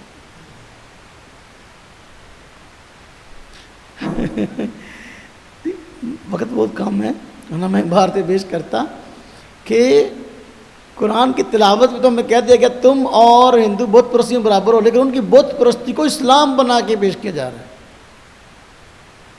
ایسی متعدد عبارتیں موجود. اشتراکی نظام جاری کرنا ہے نا، اشتراکی انقلاب لانا ہے. انقلاب کے لیے ہندو کو بھی ساتھ ملاؤ، سکھ کو بھی ساتھ ملاؤ. ہاں جی، کانگریس میں تھے نا سندھی صاحب، تو اب جو ہے سب کو ساتھ ملا لو. کیوں؟ اشتراکی نظام. وہاں بت پرستی جو ہے وہ بالکل قابل قبول ہے. وحدت ادیان کا نعرہ لگا کر وہاں پر ہر چیز کو قبول کر لیا گیا ہے. اور یہاں جو شریعت کا کہنے کا مطلوب ہے، تلاوت بھی مطلوب ہے. ہاں جی، لیکن اسے بت پرستی قرار دیا گیا.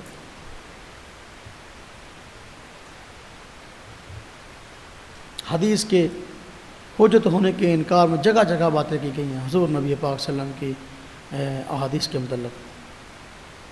ہاں جی، میں لمبی بات ہے، میں سر مختصر عرض کر دیتا ہوں. فاطم الفوزات 378.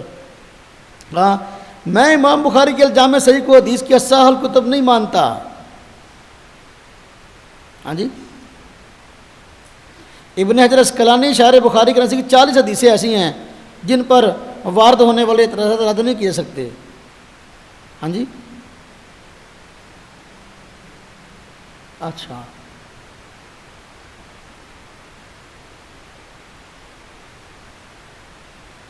اب دیکھیں فکر ولی اللہ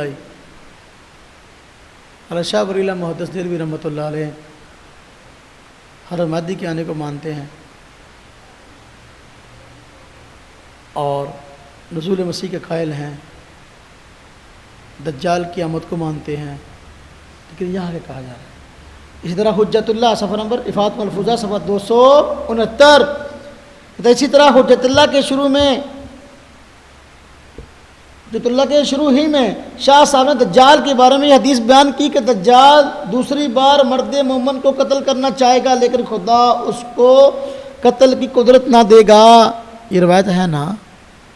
باوجود ہے کہ اسباب و سامان قتل سب اس کے پاس صحیح و سالم موجود ہوگا اور اس کو ایک فائدے کے اس بات کے لیے بطور دلیل پیش کیا ہے. مولانا سندھی نے کہا میں اس حدیث کو صحیح نہیں مانتا، لیکن شاہ صاحب جی جماعت کو مخاطب کر رہے تھے، ان کے ہاں یہ حدیث مسلم اور مقبول تھی، لہٰذا انہوں نے مخاطبین کے مضمون کے مطابق اسے بطور دلیل کے پیش کیا ہے.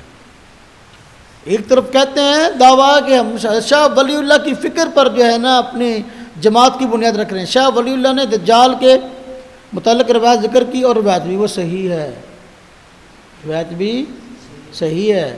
دجال کا آنا بخاری سے ثابت ہے، بخاری شریف میں روایتیں موجود ہیں.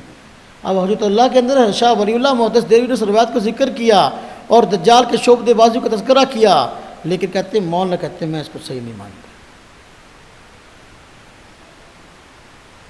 افات ملفوظات 269. عیسیٰ علیہ السلام کا آنا تواتر سے ثابت ہے. 200 سے قریب احادیث ہیں سیدنا عیسیٰ علیہ السلام کے قیامت کے قریب آنے پر. قیامت کی بڑی نشانیوں میں سے ایک نشانی سیدنا عیسیٰ علیہ السلام کا تشریف لانا ہے، پھر اس کا انکار کر دیا گیا.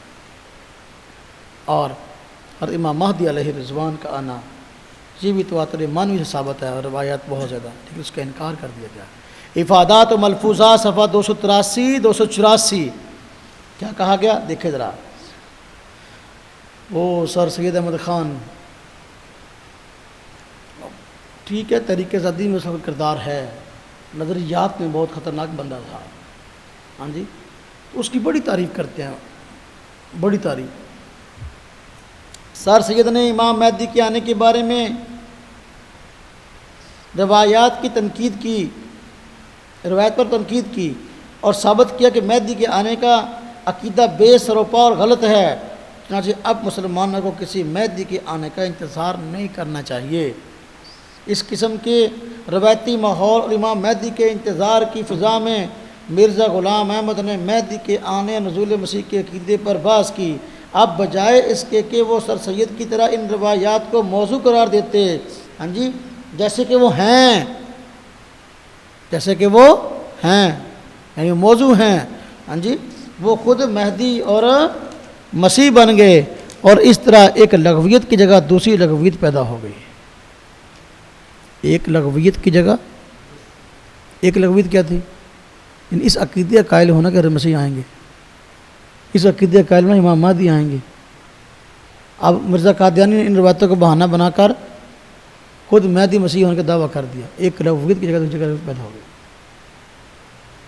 ہم کہتے ہیں سیدنا عیسیٰ علیہ السلام کا آنا اپنی جگہ برحق، قرآن کریم ان کی حیات پر گواہ ہے، متعدد آیات ہیں۔ اللہ پاک فرمایا وما قتلوہ وما صلبوہ ولکن شبیہ لہم وما قتلوہ یقینا بل رفعہ اللہ الیہ، ہاں جی، ورافعک الیہ ویکلم الناس بالمہد وکہلا۔ یہ قرآن پاک کے اندر آیات کئی جو کہ حیات عیسیٰ پر دلالت کرتی ہیں، صرف وہ حدیث تو نہیں ہے، لیکن عقیدے کا انکار کر دیا گیا۔ مرزا غلام احمد قادیانی جیسے بدباطن کئی ہیں جنہوں نے آ کر اس طرح جھوٹے مہدویت اور مسیحیت کے دعوے کیے، لیکن وہ جھوٹوں کے آنے کی وجہ سے جو سچا نظریہ ہے وہ تو داغدار نہیں ہوتا نا۔ ہاں جی، ارے دیکھو نا بھی سچا مسیح کیوں نہ آئے گا؟ جھوٹوں کے آنے سے سچے کا کردار تھوڑی خراب ہوتا ہے۔ اس دنیا میں وکیل ہیں، ایسے بھی ہیں جو ہر وقت جھوٹے مقدمے لڑتے ہیں اور جھوٹ کو سچ ثابت کرنے کے لیے اپنی پوری زندگی دو پہ لگائے ہوئے ہوتے ہیں، ایسے بھی ہیں جو حق کے لیے لڑتے ہیں۔ اب اس وکالت کا انکار کر دیا جائے۔ ایسے ڈاکٹر بھی ہیں جو اپنی جان پر کھیل کر مریض کی جان بچاتے ہیں، ایسے ڈاکٹر بھی ہیں جو کہ لوگوں کی جان لے کر پیسے لیتے ہیں۔ اب اس فن کا انکار کر دیا، ڈاکٹر کوئی بھی صحیح نہیں ہے، ایسی بات نہیں ہے۔ بات سمجھ آ رہی؟ جی، حضور نبی پاک صلی اللہ علیہ وسلم کیف انتم اذا نزل عیسی ابن مریم فیکم وامامکم منکم، تمہاری خوشی کا اس وقت کیا حال ہے جب عیسی ابن مریم تم میں نازل ہوں گے اور امام تم میں سے ہوں گے۔ حضرت مہدی علیہ الرضوان پہلے تشریف لا چکے ہوں گے، جامع مسجد دمشق کے شرقی مینارے پر حضرت عیسیٰ علیہ السلام اتریں گے، مسلمان استقبال کر کے نماز کا وقت ہوگا، اقامت کہی جا چکی ہوگی۔ حضرت مہدی علیہ الرضوان سیدنا عیسیٰ علیہ السلام کو آگے کریں گے، بھی آپ نماز پڑھائیں، آپ فرمائیں گے نہیں اقامت تمہارے لیے کہی گئی ہے، تو حضرت امام مہدی علیہ الرضوان نماز پڑھائیں گے، سیدنا عیسیٰ ان کے پیچھے نماز پڑھیں گے۔ وَإِمَامُكُم مِّنكُم، سمجھ آئی؟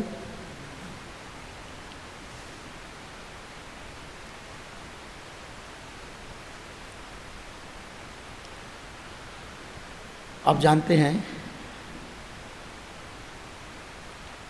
کہ تناسخ ارواح کا عقیدہ ہندو رکھتے ہیں، اسلام کا اسے دور کا تعلق نہیں ہے، اور یہ عقیدہ کفر ہے۔ ان کا نظریہ یہ ہے کہ یہ روح ہے یا انسان، اس کے 7 جنم ہوتے ہیں۔ کتنے جنم ہوتے ہیں؟ 7۔ اگر بندہ بطور ان کے نظریے کے اچھے عمل کرتا ہے تو ہر اگلے جنم میں وہ اچھے روپ میں آتا ہے، حتیٰ کہ خدا کے روپ میں بھی آتا ہے۔ اگر برا ہے تو ہر نئے جنم میں بری شکل و صورت میں آتا ہے، برے وجود میں آتا ہے، حتیٰ کہ خنزیر کی شکل میں بھی آتا ہے۔ اب تناسخ کا عقیدہ کہ ایک روح پہلے ایک جسم میں، پھر دوسرے میں، پھر تیسرے میں، پھر چوتھے میں، پھر 5ویں میں، یہ عقیدہ کفر ہے۔ لیکن یہاں اس عقیدے کو کہا جا رہا ہے بھئی ہے، اتنے لوگ اس کے قائل ہیں، غلط ہو سکتا ہے؟ یہ دیکھیں افادۃ ملفوظہ صفحہ 380، کہتے بندہ تناسخ ارواح کو ہندو صحیح لکھا کرو، ہندو تناسخ ارواح کو مانتے ہیں، جس کے معنی ان کے عقیدے کے مطابق یہ کہ مرنے والے کی روح اس دنیا میں دوسرے جیون میں ظاہر ہوتی ہے، اور یہی اس دنیا میں مرنے والے کو اچھے کاموں کا اچھا پھل اور برے کاموں کا برا پھل ملتا ہے۔ مولانا نے ہندوؤں کے اس عقیدے پر بحث کرتے ہوئے فرمایا مسلمان تناسخ کو سراسر باطل سمجھتے ہیں اور ہندو بالعموم مانتے ہیں۔ میرے نزدیک یہ مسئلہ کچھ بحث کا محتاج ہے۔ ہندوؤں کے علاوہ ایرانیوں اور یونانیوں تک یہ عقیدہ موجود ہے۔ انسانی فکر کے لیے یہ عقیدہ کوئی نیا نہیں۔ جس عقیدے کو انسانیت کا اتنا بڑا حصہ صحیح مانتا ہو اصلاً کیسے باطل ہو سکتا ہے؟ بات سمجھ میں آئی؟ پھر اس کو اسلام بنا کر پیش کر دیا۔ در حقیقت تناسخ کا معتبر مقام یہ دنیا نہیں ہے، دوسری دنیا ہے۔ ہندوؤں نے غلطی سے یہ اس دنیا میں مان لیا، چنانچہ اساسی فکر کے اعتبار سے اس مسئلے میں اسلام اور ہندو مذہب کا کوئی تضاد نہیں ہے۔ کر لو تشریح یہاں، کیا کرو؟ ہاں جی،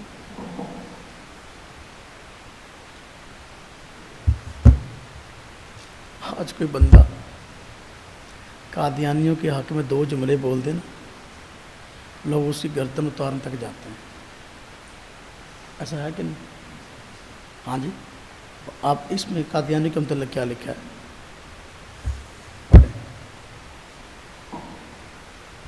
افادات و ملفوظات صفحہ 245 کہتے ہیں سید ہاشمی فرید آبادی جامعہ نگر میں مولانا سے باتیں کر رہے تھے۔ باتوں باتوں میں کہنے لگے کہ ہم نے حیدرآباد دکن میں فلاں قادیانی کو مسلمان کیا۔ مولانا نے سنا تو بڑے تعصف انگیز اور پر درد لہجے میں کہا، سید صاحب آپ بھی ایسی باتیں کرتے ہیں؟ آپ بھی ایسی باتیں کرتے ہیں؟ باقی رہا مارکسیت کفر ہے یا نہیں، اور ایک مسلمان جب باقاعدہ کیمسٹ بن جاتا ہے تو وہ مسلمان رہتا ہے یا نہیں؟ تو اس مسئلے میں مولانا سندھی اصطلاحی کفر اسلام کی بحث میں نہیں پڑھتے تھے۔ یعنی وہ سید ہاشمی فرید آبادی صاحب کہنے لگے، ہاں جی ہم نے حیدرآباد دکن میں فلاں قادیانی کو مسلمان کیا۔ اچھا یہ کام تو بھی کرتے ہو، ایسی باتیں آپ بھی کرتے ہو؟ یعنی اس پہ تعجب کیا اور اس پہ جو ہے ناراضی اظہار کیا کہ قادیانی نے مسلمان کر، وہ پہلے مسلمان نہیں، یہ مطلب ہے۔ دیکھیے اگلی عبارت، صفحہ افات پر صفحہ 337 کہتے ہیں غلطی یہ ہوئی کہ ہمارے علماء کرام نے احمدیت کو ایک اعتقادی مسئلہ بنا دیا، اور اعتقادیات کی جنگ کبھی فیصلہ کن نہیں ہوتی، کیونکہ اس میں تعویلوں کی بڑی گنجائش ہے۔ مرزا صاحب سے لے کر عام مبلغ و مناظر تک فن تعویل میں احمدیوں کا کوئی مقابلہ نہیں کر سکتا۔ تعویل کا یہ معنی ہونے میں کہ ایک لفظ سے جو چاہے مراد لیں، مرزا صاحب نے اپنی کہی ہوئی اور لکھی ہوئی باتوں کی تعویل کی، آیت قرآنی اور احادیث کی تعویل کی، ہاں جی زلزلوں اور وباؤں کے وقوع پذیر ہونے کی تعویل کی۔ اس قسم کی تعویلوں کی کوئی حد نہیں۔ اب اس میں تمام تر دلائل ہی کے ہتھیاروں کو استعمال کرنا پڑتا ہے، جس کی تیاری کے لیے صرف ذہن کی تیزی کی ضرورت ہے، نہ و صداقت کی۔ احمدیت ایک سماجی مظہر ہے۔ تحریک ختم الوجود جیسی تحریکیں نہ اس سے پہلے اس کا کچھ بگاڑ سکیں، نہ آئندہ اس کا کچھ بگاڑ سکیں گی، بلکہ ان سے اتحاد، ربط اور قوت، ہاں جی صلاحیت پیدا ہوگی، ہاں جی جیسا کہ اب تک ہوا۔ افادات ملفوظات صفحہ 337 وہ کہتے ہیں وہ جو مرزائی، مرزا قادیانی، اس کے ہمنوا مناظر، ان کے وہ تو تعویلیں کر جاتے، تعویل سے نکل جاتے ہیں، لہذا کیا بگاڑ لوگے ان کا؟ ہاں جی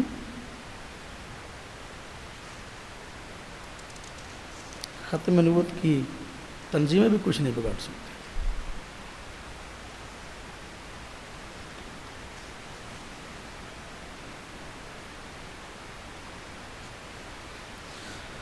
اللہ اکبر،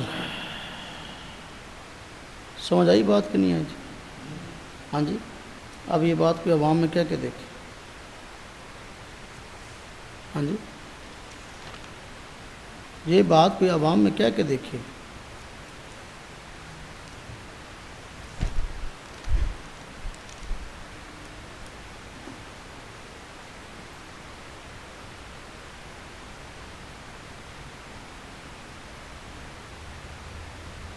اور قادیانیوں کو مسلمانوں کو ایک فرقے کی طرح ایک فرقہ بتایا جا رہا ہے۔ ہاں جی، صفحہ 330 میں لکھا ہے، احمدیوں کے قادیانی فرقے کے ہاں خوابوں، دعاؤں، پیش گوئیوں، الہاموں، نیز نماز میں رکعت گریہ، لمبے لمبے سجدے اور رکوع، اس طرح کی خارجی یعنی نمائشی مذہبی چیزوں پر زور دیا جاتا ہے۔ احمدی قادیانی فرقہ، اچھا میرے نزدیک میرے ایک احمدی دوست نے مجھے بتایا، کون کہہ رہا ہے؟ پروفیسر سرور، قادیانی دوستی جائز ہے؟ ہاں جی،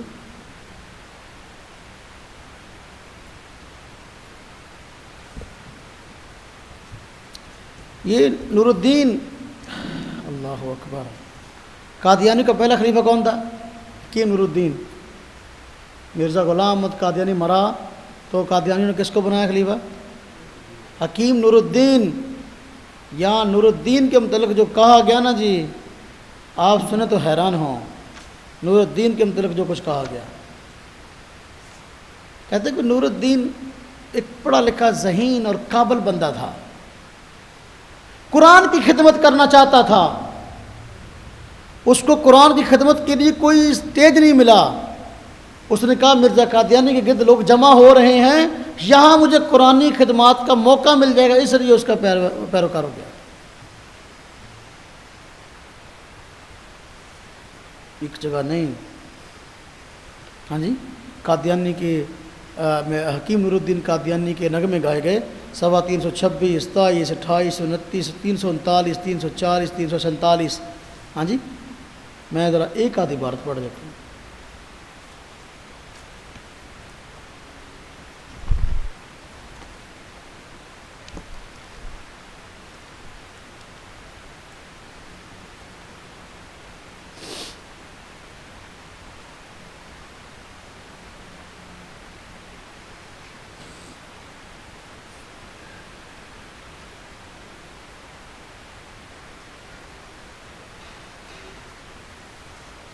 ہاں جی، اب رہا یہ سوال کہ مولوی نور الدین جیسا عالم، فاضل، درویش، تباہ، اثار، پیشہ زیرک اور حکمت و فلسفہ پر عبور رکھنے والا بزرگ ایک ایسے شخص کا مرید کیسے بنا؟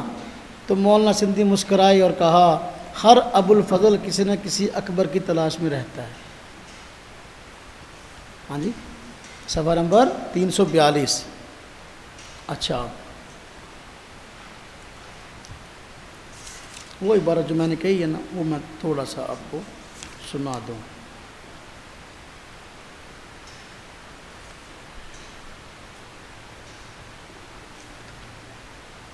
ہاں جی،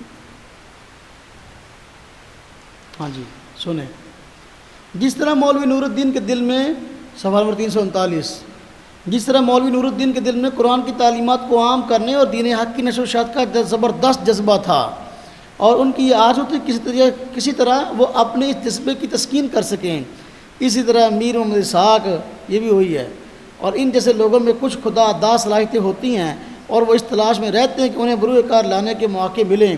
جب ان کو ایسا کوئی موقع مل جاتا ہے جس سے کہ اظہار ذات کے لیے انہیں مناسب ماحول اور ضروری آسانیاں فراہم ہو جاتی ہیں، ہاں جی، فراہم ہو جائیں، تو پھر نہ وہ یہ دیکھتے کہ مرزا صاحب کے بڑے بڑے دعوے کہاں تک مبنی بر حقیقت ہیں، اور نہ ان کی نگاہ مثال کے طور پر خلیفہ کے ہاں جی کار دیگر کی طرف جاتی ہے۔ وہ سمجھتے ہیں کہ ہم جو کام کر رہے ہیں وہ اچھا اور نیک کام ہے، اور جب تک اس کام کا موقع ملتا ہے ہماری بلا سے کسی کے دعوے اور اعمال کیا ہیں۔ قرآن خدمت، ہاں جی، صفحہ 339 ہے۔ مولانا سندھی مولوی نور الدین، اس صفحہ نمبر 328، مولانا سندھی مولوی نور الدین کی اقلیت پسندی کے فکری رجحان پر بہت زور دیتے تھے۔ ایک بار اس کا ذکر آیا تو فرمانے لگے، مولوی صاحب سمجھدار تھے، صاحب فہم تھے، ان کو قرآن پر عبور تھا، وہ چاہتے تھے قرآن کی تعلیمات کو جدید عقلی انداز میں دنیا کے معقولیت پسند انسانوں کے سامنے پیش کریں۔ وہ صحیح معنوں میں اس طرح جہاد بالقرآن کرنا چاہتے تھے۔ اب جتنے ہیں مسلمان ہونے کے بعد بندہ فکر کرتا ہے نماز روزے کی، ہے کہ نہیں ایسا؟ فکر کرتا ہے نماز روزے کی، تو نماز روزے کے متعلق کیا کہا جا رہا ہے؟ اسلام نے تو اس کو اسلام کے بنیادی ارکان بتایا، لیکن یہاں کہا جا رہا ہے کہ نماز روزہ یہ اسلام میں داخل ہونے کی شرطیں ہیں، اسلام کے شعار یعنی مسلمان ہونے کی علامات میں سے ہیں۔ مقصود یہ چیز نہیں، مقصود اشتراکی حکومت قائم کرنا۔ دنیا میں انسان میں آنے کا مقصد کیا ہے؟ نماز روزہ نہیں ہے، کیا ہے؟ حکومت قائم کرنا ہے۔ یہی بات مودودی نے کہی، یہی بات مودودی نے کہی۔ دیکھیے صفحہ نمبر 318، قرآن شعور انقلاب۔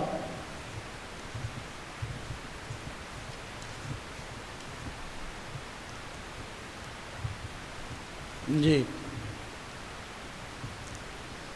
200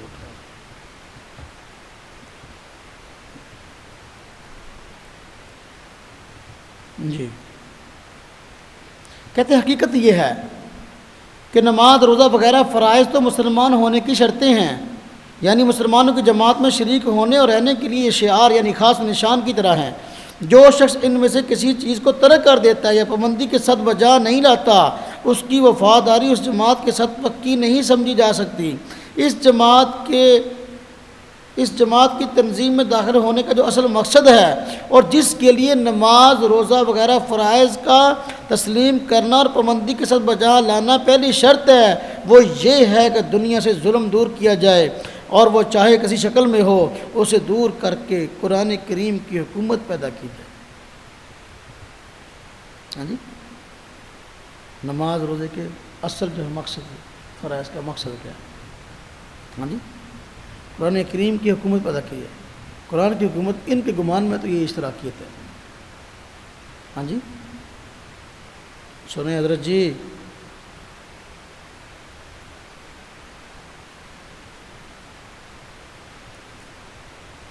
اس کا پھر کہا 224 نمبر۔ اللہ اکبر، یا اللہ میری توبہ۔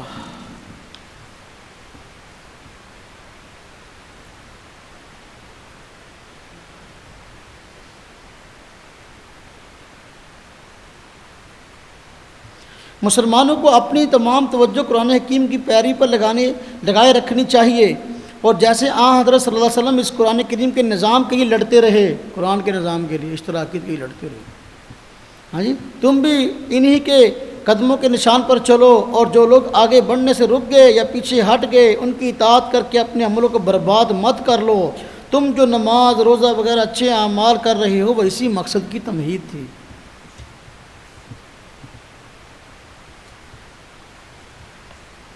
اچھا،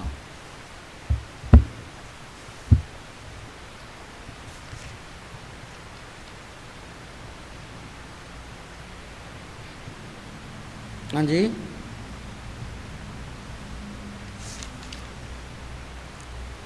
یا اللہ مجھے معاف فرمانا۔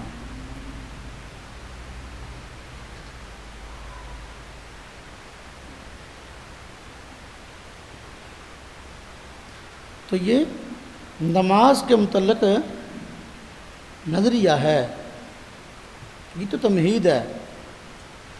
ہاں جی، اصل چیز جو ہے وہ تو اشتراکی نظام قائم کرنا ہے۔ اصل کیا ہے؟ اصل اشتراکی نظام قائم کرنا ہے۔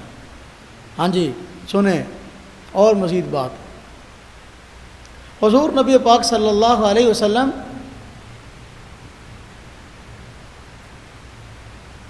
اس دنیا میں تشریف لائے کہ لوگ زیادہ سے زیادہ اللہ کی عبادت کرنے والے بن جائیں، غیر اللہ کی عبادت ختم ہو جائے۔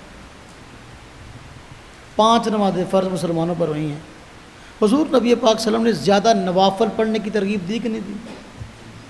تہجد کے فضائل، اشراق کے فضائل، اوابین کے فضائل، جی چاش کے فضائل، توبہ کے فضائل، حاجت کے فضائل، یہ سب نوافل کثرت سے پڑھنا، اور جماعت سے نماز پڑھنا آپ مجھے بتائیں مرد کے لیے واجب ہے یا نہیں؟ نہیں پڑھتا تو حضور نے کیا فرمایا؟ اور میرا جی چاہتا ہے جو لوگ مسجد میں نماز پڑھنے نہیں آتے ان کے گھروں کو جلا دوں، ہے کہ نہیں؟ ہاں جی، اور حضور نبی پاک صلی اللہ علیہ وسلم خود نوافل کا کس قدر اہتمام فرماتے تھے کہ رات کو کھڑے ہو جاتے، لمبا قیام فرماتے ہیں۔ عائشہ صدیقہ رضی اللہ تعالیٰ عنہ فرماتی ہیں حضور نبی پاک صلی اللہ علیہ وسلم رات کو نماز پڑھتے تو نہ پوچھو من حسنہن و طولہن، کتنی خوبصورت نماز ہوتی تھی، کتنی لمبی ہوتی تھی۔ عائشہ رضی اللہ عنہ نے پوچھ بھی لیا حضور نبی صلی اللہ علیہ وسلم سے، یا رسول اللہ صلی اللہ علیہ وسلم آپ تو بخشی بخشائی ذات ہیں، آپ کو اس قدر نوافل پڑھنے کی ضرورت کیا ہے؟ کیا جواب ہے؟ عائشہ کیا میں اللہ کا شکر گزار بندہ نہ بنوں؟ یعنی اگرچہ بخشا بخشایا ہوں، مجھے زیادہ نوافل کی ضرورت نہیں ہے، اس کے بعد میں اللہ کا شکر گزار۔ اتنی لمبی نماز پڑھتے تھے، پاؤں مبارک میں ورم آ جاتا، سوج جاتے، لیکن یہاں کیا کہا جا رہا ہے؟ نوافل پڑھنے سے روکا جا رہا ہے، جماعت سے نماز پڑھنے سے روکا جا رہا ہے۔ صفحہ 374، صفحہ 300، افادات و ملفوظات۔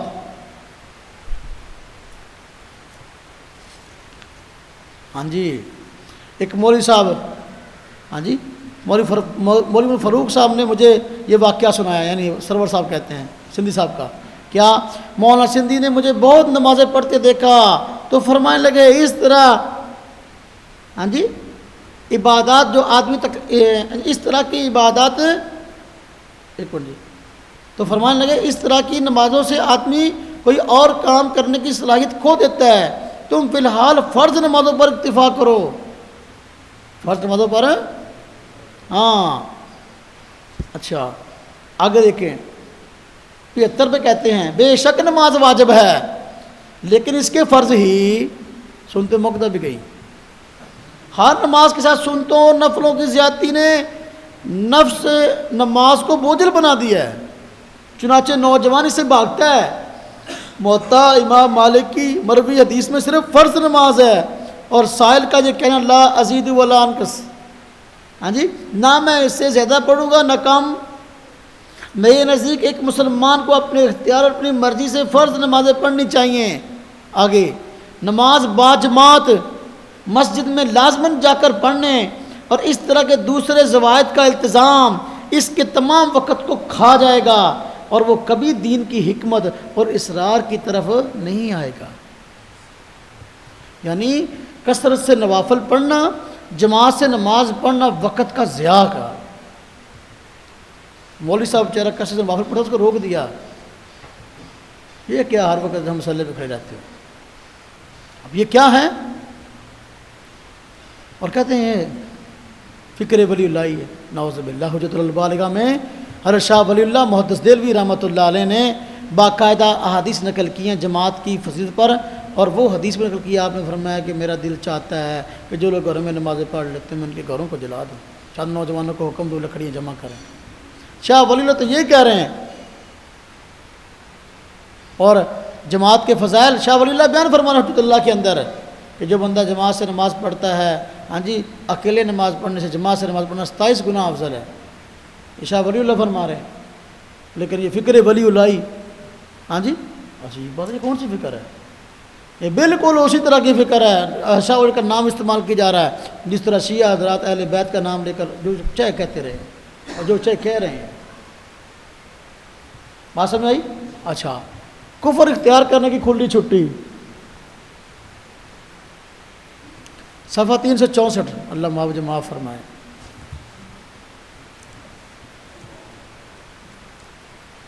دیکھیں کہتے جی کالجوں کے اندر ان کے ایک ساتھی تھے، تو ان کا کالج تھا، شاگرد کہہ لیں، تو کالج تھا ان کا، کہتے ہیں اس میں فلسفہ پڑھایا کرو، فلسفہ پڑھ کے اگر کوئی بندہ جو ہے نا اپنا اسلام کا انکار کر دیتا ہے تو کوئی نہیں، ان کو سزا دینے کی ضرورت نہیں ہے۔ دیکھیں کہتے اب جو طلبہ قرآن کی اور اس طرح کی فلسفیانہ تعلیم حاصل کرنے کے بعد مذہب کے انکار کی طرف مائل ہوں تو وہ اپنے خیالات اور اعمال میں پورے آزاد ہوں، ان کا جو جی چاہے مانیں اور جو چاہیں کریں، ان پر کوئی تعزیر نہ ہو۔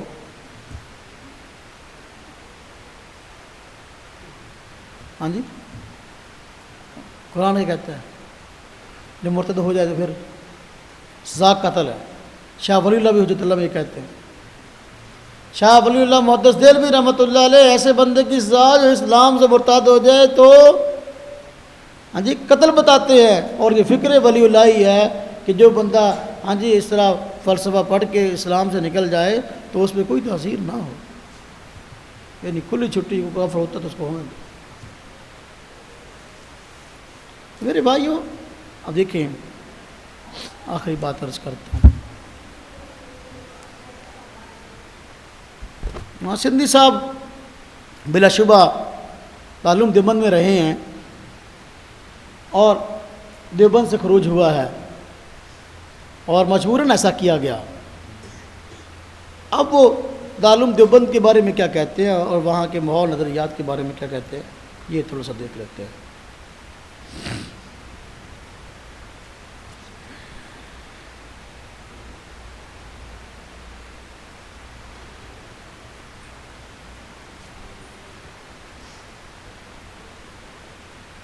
جی یہ مولانا بیدر الحسن حالات تعلیمات سیاسی افکار سرور صاحب کی کتاب ہے، صفحہ نمبر 24 ہے۔ اس میں کہا گیا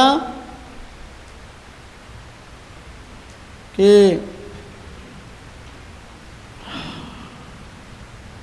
دیوبند میں رہتے ہوئے مولانا کی مسلمانوں کے سماج سے ٹکر ہوئی۔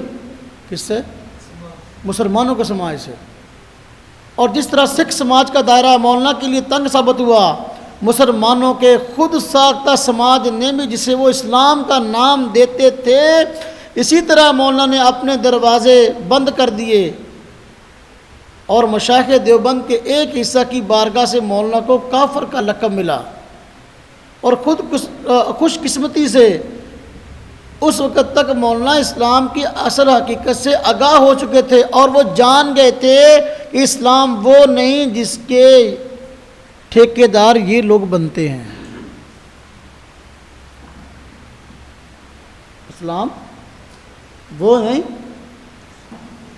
جس کے ٹھیکیدار یہ لوگ بنتے ہیں۔ جو اسلام مشائخ دیوبند نے پیش کیا اسلام نہیں ہے، کیونکہ جو انہوں نے پیش کیا تھا علماء دیوبند کی طرف سے فتویٰ لگا۔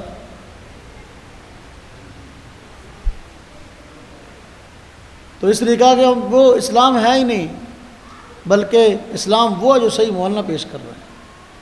ہاں جی،